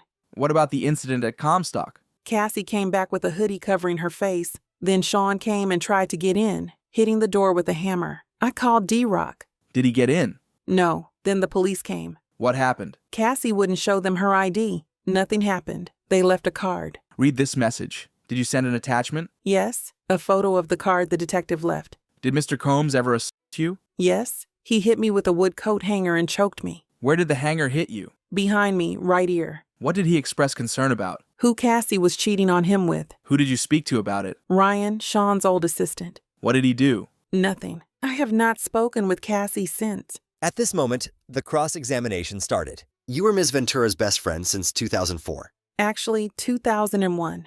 We met waiting for the Polaroids to develop. I was living in Buffalo. She was in Connecticut. Then you were both in NYC. I stayed downtown. She moved to Harlem. Have you ever met Kim Porter? Yes. Was Cassie ever jealous? Yes. And the other way? Cassie was speaking with Michael B. Jordan, and Sean got jealous. She was trying to leave him. You were both using drugs? No. We were in South Africa.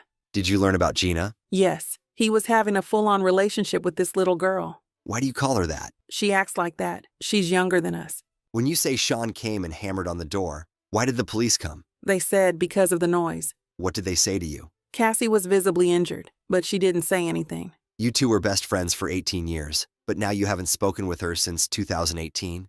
That's true. At the danger of being capital obvious, that's a long time. She's moved on. At this moment, the prosecution objected, but it wasn't clear if it was sustained or overruled, and they continued. Why haven't you spoken with her? She did not support me after Sean assaulted me. I tried that line at assault. You reached a settlement with Ms. Ventura? The money came from Mr. Combs.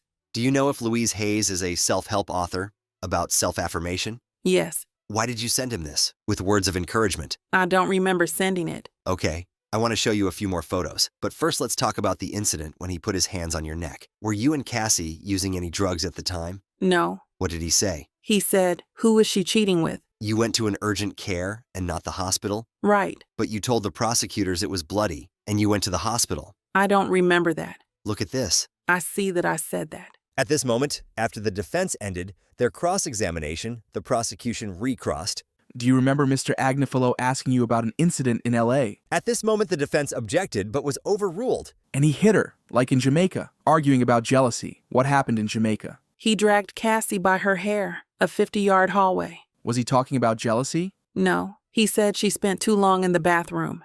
Nothing further. At this moment, the judge asked if there was a recross, but the defense said no. And that was the entire Carrie Morgan testimony. Now let's look at David James's testimony. Why are you here? I've been subpoenaed. Were you Combs' personal assistant? From 2007 to 2009. Who is that in this photo? That is David James. That is yourself? Yes. I went to college in Michigan. Later, I faxed my resume to Bad Boy. Where was the interview?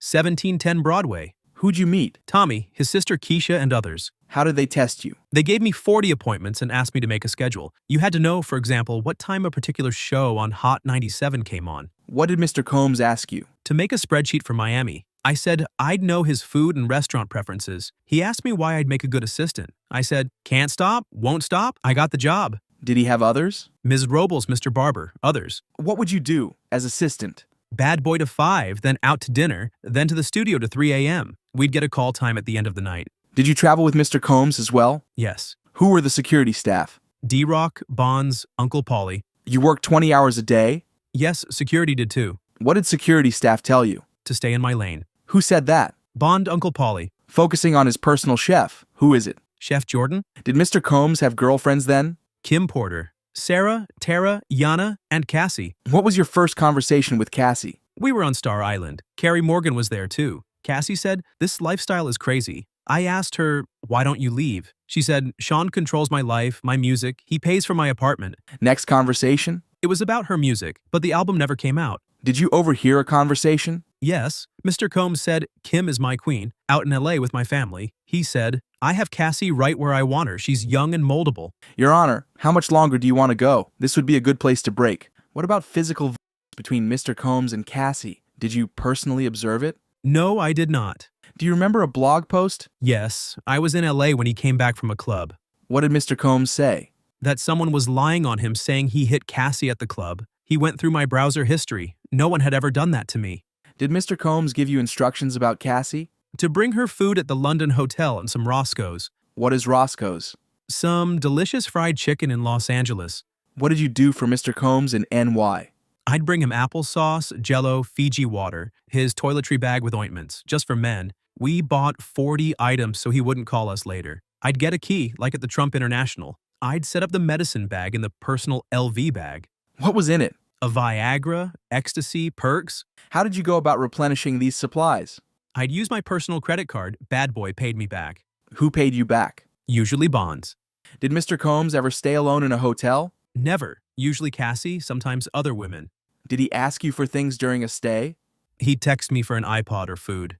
Did anything strange ever happen? Yes, in Miami. He asked for an iPod from his house on Star Island. I drove it to his hotel and knocked. No answer. I had the key. I'd set up the room. What did you see? Cassie on the bed. There was another person who sort of scurried away, and the shower was on. I thought Mr. Combs was in there. How was she sleeping? On her back. At this moment, the defense objected but was sustained. What about the other person? He was about 5 feet 8 inches with long hair and a large endowment. He scurried away. Did you ask anything?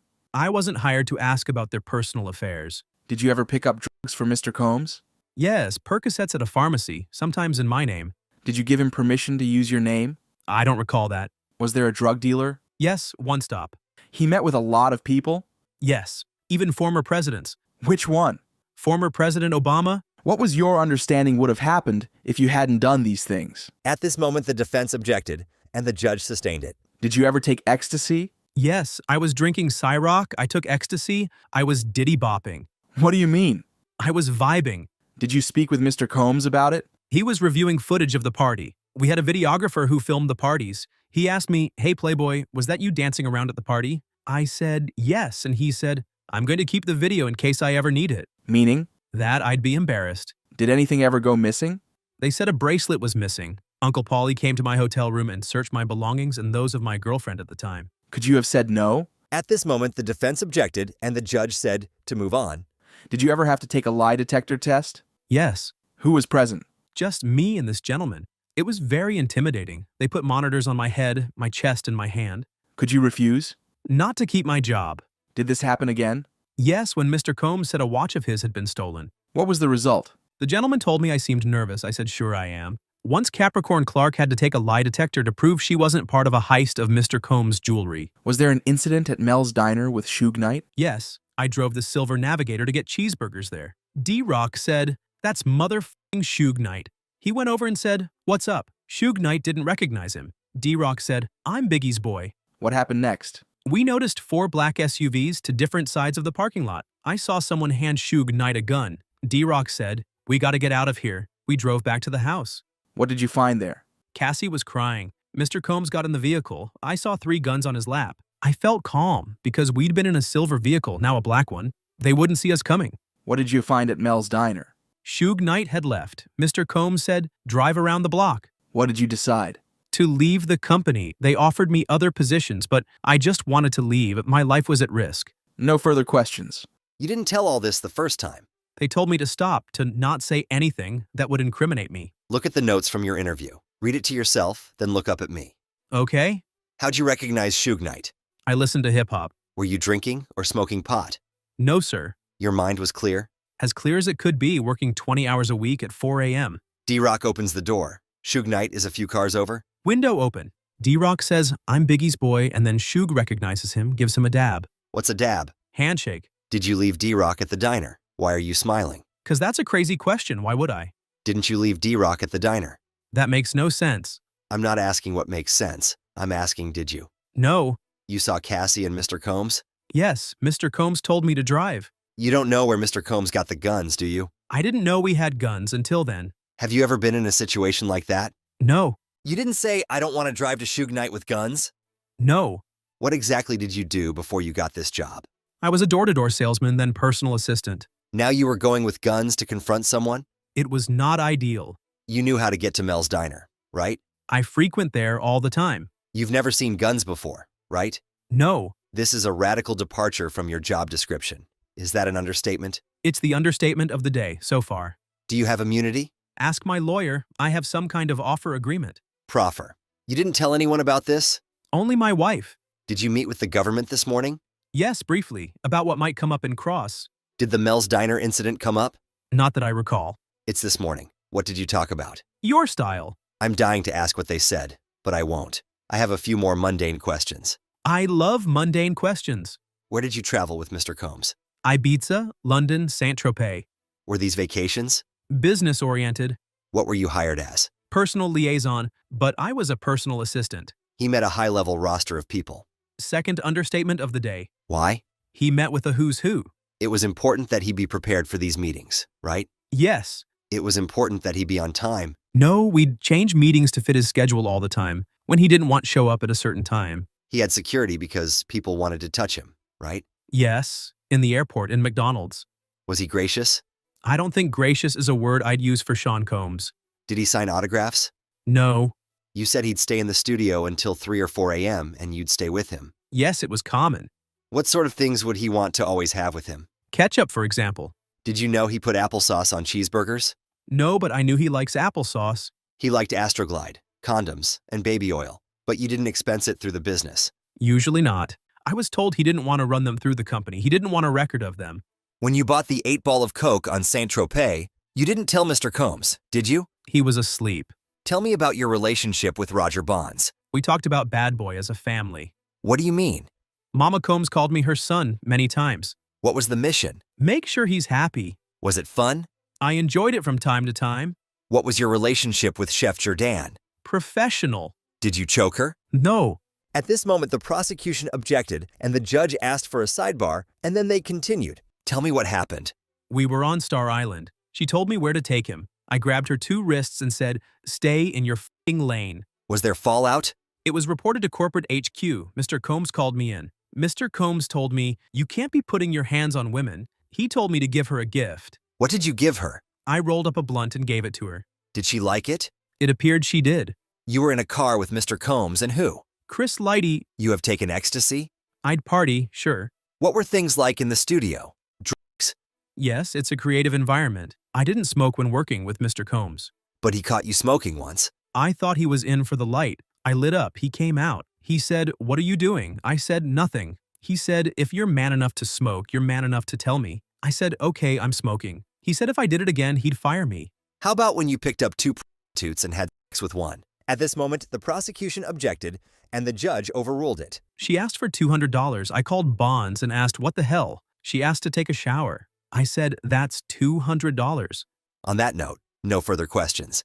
What about the incident in Alpine, New Jersey? To file a police report and say that Chef Jourdan had been the aggressor, but I didn't file it. I drove around and told him I'd made the report. What have we asked you to do? Tell the truth? Nothing further. You lied to Mr. Combs about filing the police report. Yes. Nothing further. At this moment, the testimony of Diddy's ex-personal assistant was over, and something we did not expect was Cassie's mom to testify. It was short, but here it is. The government calls Regina Ventura. Where do you live? New London, Connecticut. How many children do you have? 2, Roderick and Cassandra.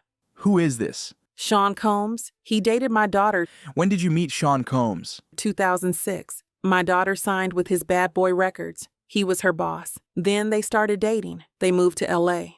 Read this message from December 2011. Cassandra wrote to me. She said Sean Combs threatened to release a tape and go after her and Mr. Mascuti. How did you react? It made me sick. Sean Combs demanded $20,000. He said, to recoup losses due to Mr. Mascuti from my husband and myself. Why did you take a loan to pay Sean Combs? For the safety of my daughter. Look in the binder next to you. These are the photos I took of my daughter's bruises from Sean Combs. Do you know Mia? She was an employee of Sean Combs. What happened?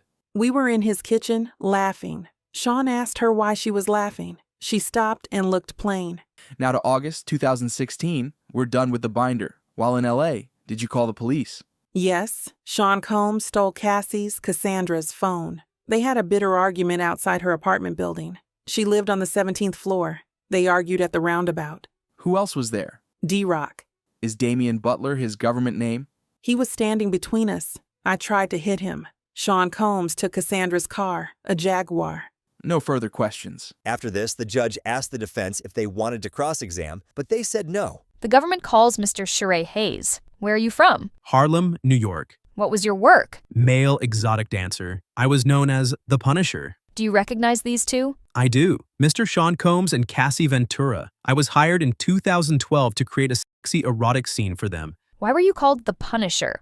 playing basketball on West 4th Street. The woman who called you, what time did she book you for? Midnight at Trump Tower, Central Park West. Striptease for a small group of friends. When you got there, how did Ms. Ventura appear? In a bathroom with nothing underneath and a wig. I was expecting a crowd, but there was no one else. She told me she and her husband wanted to create a sexual scene with baby oil. What did she hand to you? $800. How was the room? Dimly lit, electric candles. Bowls of water with bottles of baby oil in them. She told me not to acknowledge her husband, not to look at him when he came out. Did he come out? Yes, he was naked, but I could not see his face. It was like what a Muslim woman wears. You see only the eyes. He had a bottle of Astroglide. How did you recognize it? I use it, the purple top. How did it end? She went into the other room with him. When she came back, she asked if I wanted to finish. I said no. If they were happy, I was happy. She gave me more money. Did you do it again? Yes, 8 or 12 times. How did you end up recognizing her? I was a fan of Mr. Combs and followed him on Instagram. I saw her on it. This would be a good place to break. And they did. They took a break, then came back and continued. How were these sessions scheduled? I'd be reached out to at 5 or 7 p.m. for later. They'd asked for a sexy scene, but I knew it would be more. How would it start? Baby oil, a sexy atmosphere. Mr. Combs would direct. How did the direction work? Mr. Combs might say, sit forward, move the camera, or what would happen sexually, you know. One time during sex, he dropped a stack of money. He said, I like this shit. How much baby oil did you use? A lot. We were supposed to be glistening, as much as possible. How long would they last? 4 hours, a lot of waiting, maybe 40 minutes or so. I was supposed to finish in a specific spot. Then what? She would leave with Mr. Combs, 10 or 15 minutes. She'd return in a bathrobe and pay me $2,000 or $1,200 cash. Did you think Ms. Ventura was enjoying herself? At this moment, the defense objected, and it was sustained. Did you use drugs? I am not a marijuana smoker, but I did pull a Bill Clinton. I was handed a joint. Did you have performance issues? Having the woman's partner there, yes. Did the issues affect your pay? At this moment, the defense objected but was overruled. I wasn't sure how they calculated it. One time, Mr. Combs threw condoms on the couch next to us. I struggled. It was a failure. What happened? They went out. I finished. She came back and thanked me for privacy. What did you think would happen next? I was worried I would not be used again. I hadn't done my job. He has said, I want to see you pay her, and I couldn't. Are you writing a book? Yes, self-help about my ED. It's advice. In your book, do you write about your time with Mr. Combs and Ms. Ventura? Yes, I call them a married, wealthy couple. How long is it? 6 pages out of 186, I sensationalize it. I wanted it to be enjoyable. Highs and lows. No further questions. At this moment, the cross-examination began. I'll try to make this as harmless as possible. Congratulations on your book. What's it called? In Search of Freezer Meat. What's harder than that? Good title. You have a website? Yes, now I'm a co-owner. All the male dancers are independent contractors. You've been doing this for 25 years? 30 years, coming up on a big anniversary. You dance with them? A professional dry hump. For 30 years. Thousands of ladies. You try to not develop feeling for them, right? You try not to. It's a job. But you talked with Cassie. Cordial. She asked to be able to call you. Just to set the sessions up. We were never asked to talk. She was comfortable with you. She said so.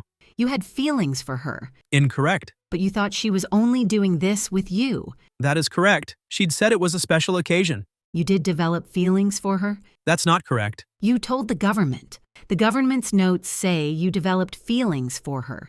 That may have been taken out of context. You used your 25 years' experience. This was a different scene. Usually I aim for humor. You wouldn't try to dry hump someone who didn't want to be dry humped, correct? Yes, it is important to read the room. So you read the room with Cassie and she wanted... At this moment, the prosecution objected, and it was sustained. Was Mr. Combs' request that you penetrate...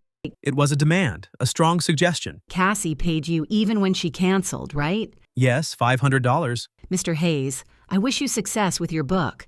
Thank you. What made you think Ms. Ventura was enjoying herself? It was the first time unprotected. Without the details. At this moment, the defense objected, and the prosecution said, No further questions. Then the defense asked one more question. What do you mean by steamy? I felt it was enjoyable for Ms. Ventura and Mr. Combs. At this moment, the testimony of the male dancer was over, and the government called their next witness. The government calls Special Agent Gerard Gannon. Where do you work? HSI in Miami in the National Security Group. In March 2024. The HSI Human Trafficking Group. Sex and Labor in Miami. What time did the search begin? After 3 p.m. Why so late? We learned Mr. Combs and his family were flying out of the country. Was there a pier on the property on Star Island? Yes, we had to monitor it. Why did you have to break open the gate? to make sure bad actors wouldn't have time to put those who would search in danger. What's this a photo of? The pool and the pier. What did you find here? Parts of AR-15 rifles, sex toys, and Astroglide. These magazines were loaded with bullets. What do these show? The serial numbers have been cut out. Let's turn to 2 more exhibits. What are these? The ammunition we found. And these platform high heels? How high are they? 7 inches. This may be a good place to break for the day. Mr. Gannon, let's continue with items you seized on Star Island GX215. What is this? High heels and sex items in the master closet. What's this? 3 cell phones found in one of the boots. Display the Gucci bag for the jury. Pull up GX10A and the stipulation. Zoom in on paragraph 5. A white plastic bottle. It contained liquid residue of meth and liquid MDMA. These pills were found with a Tesla imprint on them. These had the active ingredient in Xanax. This $100 bill had residue of cocaine. Mr. Gannon, what's this? A dark wood box with the word puffy on the top. How do you know that this is the Astroglide and the baby oil that you seized? How many bottles of each? 31 Astroglide, 25 baby oil bottles. Any other cell phones found? Yes. Was a gun found in this suitcase? A .45. Hold the bullets up for the jury. No further questions. The day of the search, you knew that Mr. Combs was leaving the country with his twin daughters. At this moment, the prosecution asked for a sidebar. Then they continued. In planning the search, you knew that none of the targets of the investigation would be there. At this moment, the prosecution objected but was overruled. The plan was to have him not there, but we had contingencies. What type of vehicles did you use? Armored vehicle. And a boat come in by land and by sea? It's common practice. 80 or 90 agents? Not all at the same time. You found 6 people and kept them in handcuffs for an hour. No, ma'am. There was one individual who wasn't happy with us and wasn't cooperating, so we kept him in handcuffs longer. Because he wasn't happy with cuffs? There was a music studio in the guest house, right? DX305. Do you recognize this? Yes, ma'am. It's the studio. Move to admit. The gun was wrapped in a towel. It didn't look like how you displayed it to the jury yesterday, right? Yes, ma'am. Did you find any photos of Mr. Combs with these firearms? We did not. Do you agree that handguns, metal, is easier to get fingerprint than maybe another type of device? Can't say if it's easier, but it can be done. Can you get prints off a gun easier when it's inside? I think so. At HSI, you have Mr. Combs' DNA, right? I don't know. When he was arrested, the government took DNA swab, right? I don't know. Hold up the Gucci bag. The drugs were in this bag and in the puffy box, right? Yes. Your Honor, I am going to introduce a sealed exhibit with the help of IT. May I approach the witness? At this moment, the defense approached the witness, and the prosecution said to cut off the screens. So the gallery wasn't able to see this, but the defense said, Please don't say the names of the people in this photograph other than my client. Don't talk about it. Then the prosecution asked to confer with the counsel they did. Then the deputy said, we may take the sealed exhibit down, and they continued. Agent Gannon, you live in Florida. Don't many people have guns in their homes there? At this moment, the prosecution objected, and the judge told the defense to rephrase the question. Do you have guns in your home? Yes. No further questions. The government calls Dr. Dawn Hughes. What is your profession? Clinical and forensic psychology. I treated people who were in World War II, which was such an honor. How many times have you testified in court? 60 or 65 in SDNY, ENDY, and the Northern District. Also New Jersey, Pennsylvania, Connecticut, Virginia. We offer Dr. Hughes as an expert. What do you anticipate covering? Why victims stay. Memory. Have you been retained by the government? Yes. What is your hourly rate? $600, $6,000 for the day in court. Why do victims stay? There are psychological bonds and the psychological consequences of the abuse. What are the levels of fear? It ranges from physical violence to butterflies. Violence doesn't have to happen all the time. What is psychological? Intimidation, throwing things, telling you what you can do and where you can go. At this moment, the defense objected, and the judge said, hold on, I'm going to strike that last answer. Then continued. What can be the role of sexual abuse? It puts the victim in significant psychological fear. Why does it prevent leaving? Shame, degradation. They don't want to think about it. What is emotional abuse? Putting down our partner, feeling like a piece of crap. What about financial dependence? The abuse controls housing and transportation, taking away her laptop. At this moment, the defense objected, and the judge sustained it. Are you familiar with love bombing? That honeymoon phase, the abuser showers her with gifts and affection to get her back. Does the attempt to leave happen over time, Yes, it takes multiple attempts. which is the most common coping mechanism? Trying to work it out because of the trauma bond. You don't want to lose your partner. Personal coping mechanisms. How does placating or appeasing work? We're trying to avoid abuse. What is minimization? The victim says, maybe they had a bad day at work. Maybe they were intoxicated. It's a way to stay in the relationship, but it increases their risk. It's not a long-term strategy. It gets from one episode to next. What about the power relation? A person can have power as principal of a school. The victim asks, who is going to believe me? When does the victim finally speak? In a safe environment or after psychological help. What type of language do victims use when they first speak of it? They minimize. They are piecemeal. They remember the chipping paint on the ceiling, the smell of alcohol on the perpetrator's breath. At this moment, they had a sidebar in the court. Then the cross-examination began. Your clients, you observe them closely, their cognitive style. Yes, People don't fit into boxes, right? there are categories. But you have to listen to particular individuals, right? I'm not divorced from my training. When you do forensic work, you want a lot of sources of information, right? If it's relevant, You look at police reports, witness reports, and the like, correct? correct. You're familiar with malingering? I am. People can fabricate emotional responses, correct? They can. At this moment, the judge said, Mr. Bach, should we break here? And the defense said, I don't have a good cliffhanger. and they ended up going on break. You are with the American Psychological Association, which says you should only render an opinion after an examination, right? Where? This is a different role. You have not gathered information about this case, right? I am not rendering an opinion on any individual. There's someone named Cassie, but you don't know what she said, right? I don't. You're testified across the river in EDNY, right? Right. And you say the same thing, even though the cases are different, correct? It's to help the jurors understand. But it's their job to consider their case, right? You don't publish data on the patients you have evaluated, do you? It's confidential. So I can't cross-check your experience, the basis of what you were saying, right? People might go to a civil lawyer to make a little money, right? At this moment, the prosecution objected, and the judge said, let's move on. In civil litigation, you might look for malingering, right? You gave a webinar about giving expert witness testimony, right? Yes, for battered women. Let me show you DX-. At this moment, the judge asked for a sidebar. Does this document refresh your recollection? Let me look at it more closely. Yes? The fourth part is about navigating cross-examination, right? Yes? Most of your income comes from court-related work, right? No, maybe half. You've raised your rate to $600, It's been the same for some time. but you've raised it. Commensurate with others. You've been retained hundreds of times, but you've never come into court and testified in defense of a man accused of a sex crime? That's correct. I don't evaluate offenders. You met with the prosecutor 6 times to prepare your testimony, right?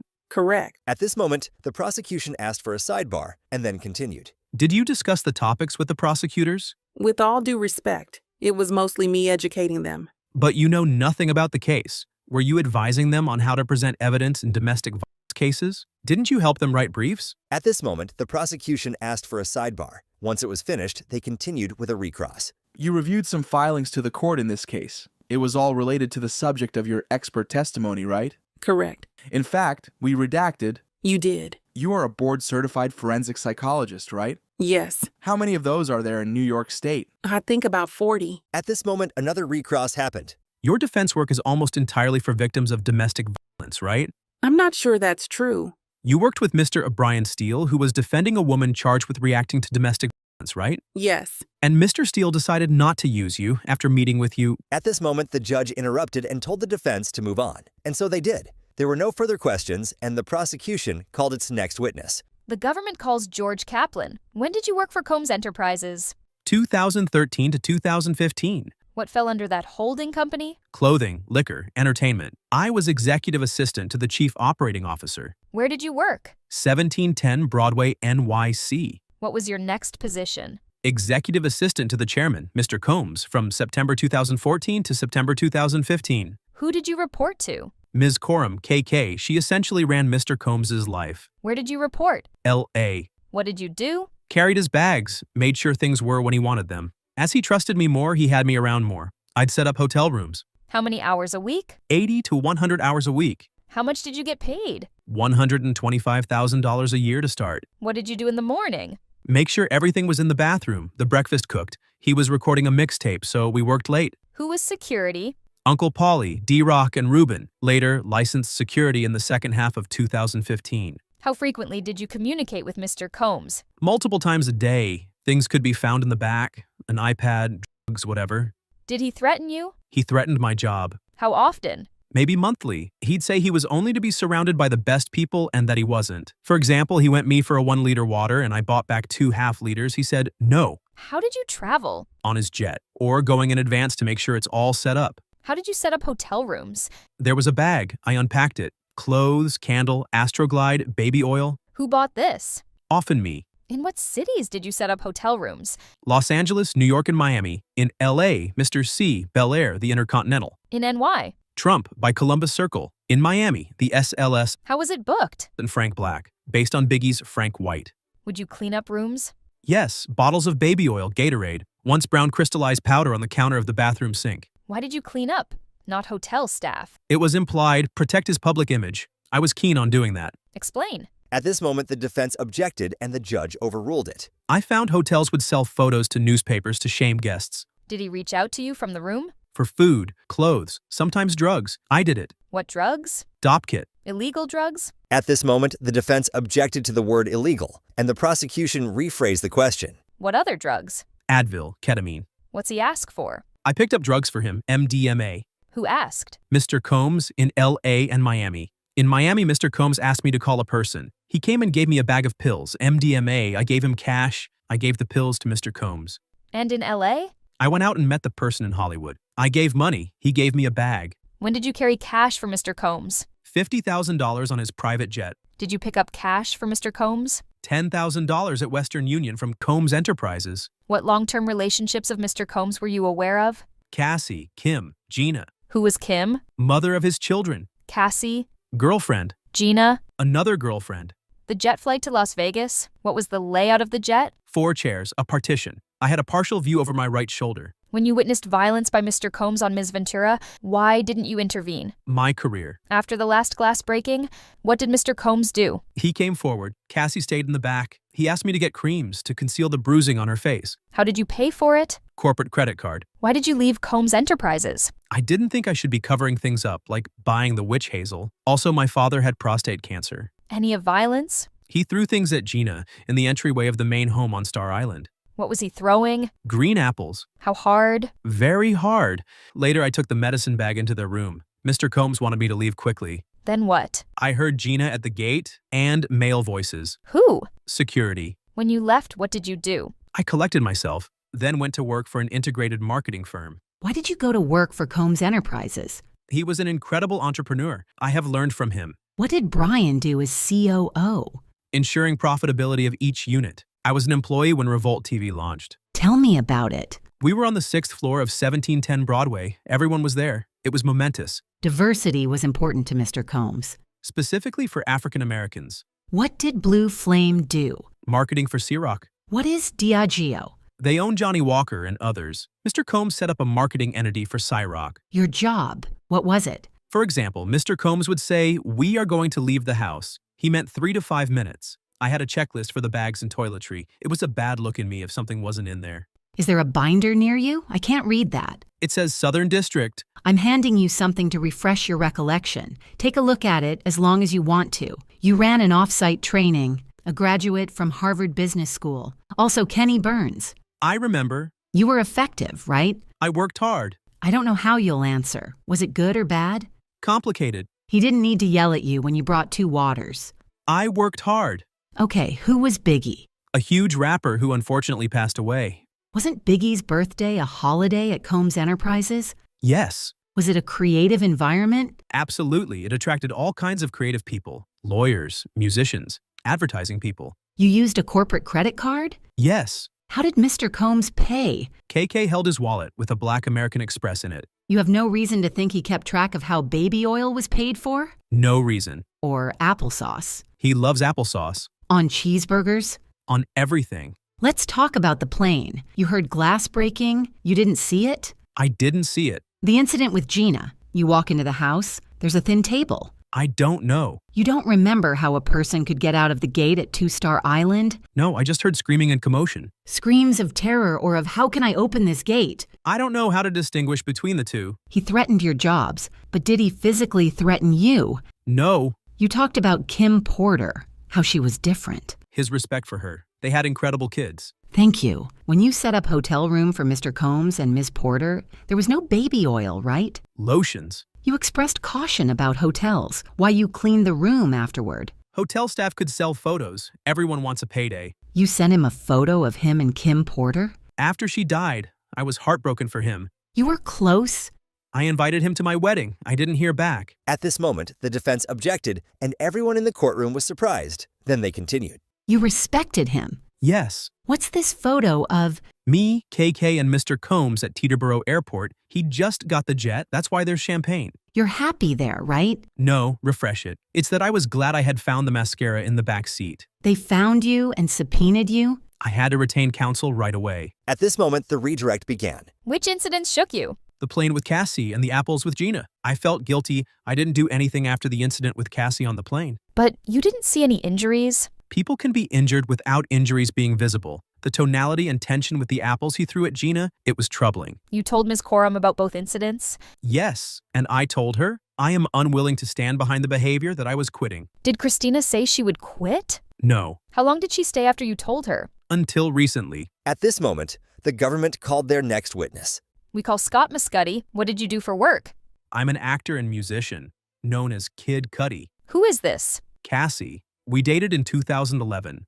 Who else was she involved with? Sean Combs. What did you know about their status? That she and Sean Combs had some problems and they weren't dating anymore. In December 2011, did law enforcement respond to your home? Yes, I had a break-in. Cassie called me at 5:30 or 6 a.m. She said Sean Combs had found out about us. She asked me to pick her up. So I did, yeah. Why? She was worried. What was her demeanor? Very stressed and worried. Where did you go? The Sunset Marquis. Why? I thought it was safe, off the radar. Who else did you speak with? Capricorn Clark. She sounded near tears. What did she say? That Sean Combs in the car, near my house. At this moment, the defense objected but was overruled. You called Sean Combs? I did. He said, I'm over here waiting for you. When you arrived, what did the outside look like? Pretty normal. Any security camera? Yes, but I found out they weren't working. But the security cameras had been moved. Did you move them? No. What did you see inside your home? Gifts were open, some stuff I got from Chanel, and my dog was locked up in the bathroom. How did you usually leave your dog? I let him roam. How long had you had your dog? 3 years. What changes were behavior of your dog after the break-in? Jittery, on edge all the time. I got back in and called Sean Combs again. I was looking for him. I wanted to fight him, you know. Did he answer? Yeah, he said, I'm on my way. I thought to myself. At this moment, the defense objected on the grounds of non-responsive and was overruled. And the judge told the prosecution to ask a new question. When you saw Cassie, how did she seem? Depressed. Did you see Cassie in Connecticut? Yes, she needed it. Did Mr. Combs call you? Yes, he hit me a few times. Hit?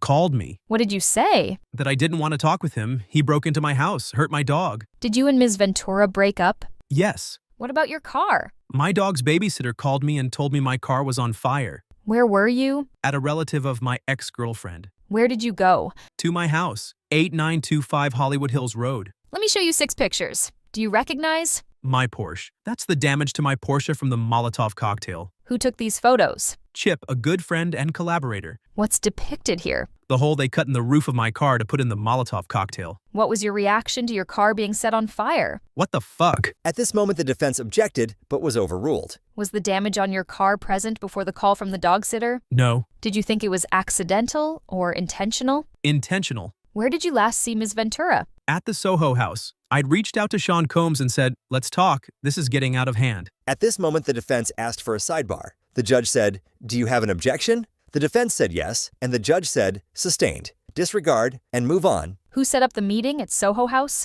D-Rock and my manager. What was Mr. Combs doing? Standing there like a Marvel supervillain. He said, we were homies. You know that is my girl. What did you say? I thought you had broken up. Then Sean Combs offered me water twice. It was weird, Sean Combs being so calm. What did Cassie say? That we have fallen in love, things happened. What did you say to Mr. Combs? What about my car? He said, I don't know what you're talking about. I walked away. Did you see Sean Combs later? A few years later, also at Soho House, he said, "I'm just sorry for all that bullshit." I was surprised, so I found peace with it. No further questions at this time. I want to ask you some questions about your Porsche in 2022. 2012. I apologize. You get a call about damage to your vehicle. Any surveillance photos? No, my dog's babysitter did send me pictures of the damage. The DNA taken, are you aware it came back being a female? At this moment, the prosecution objected on the grounds of no foundation, and it was sustained. Do you know there were DNA results?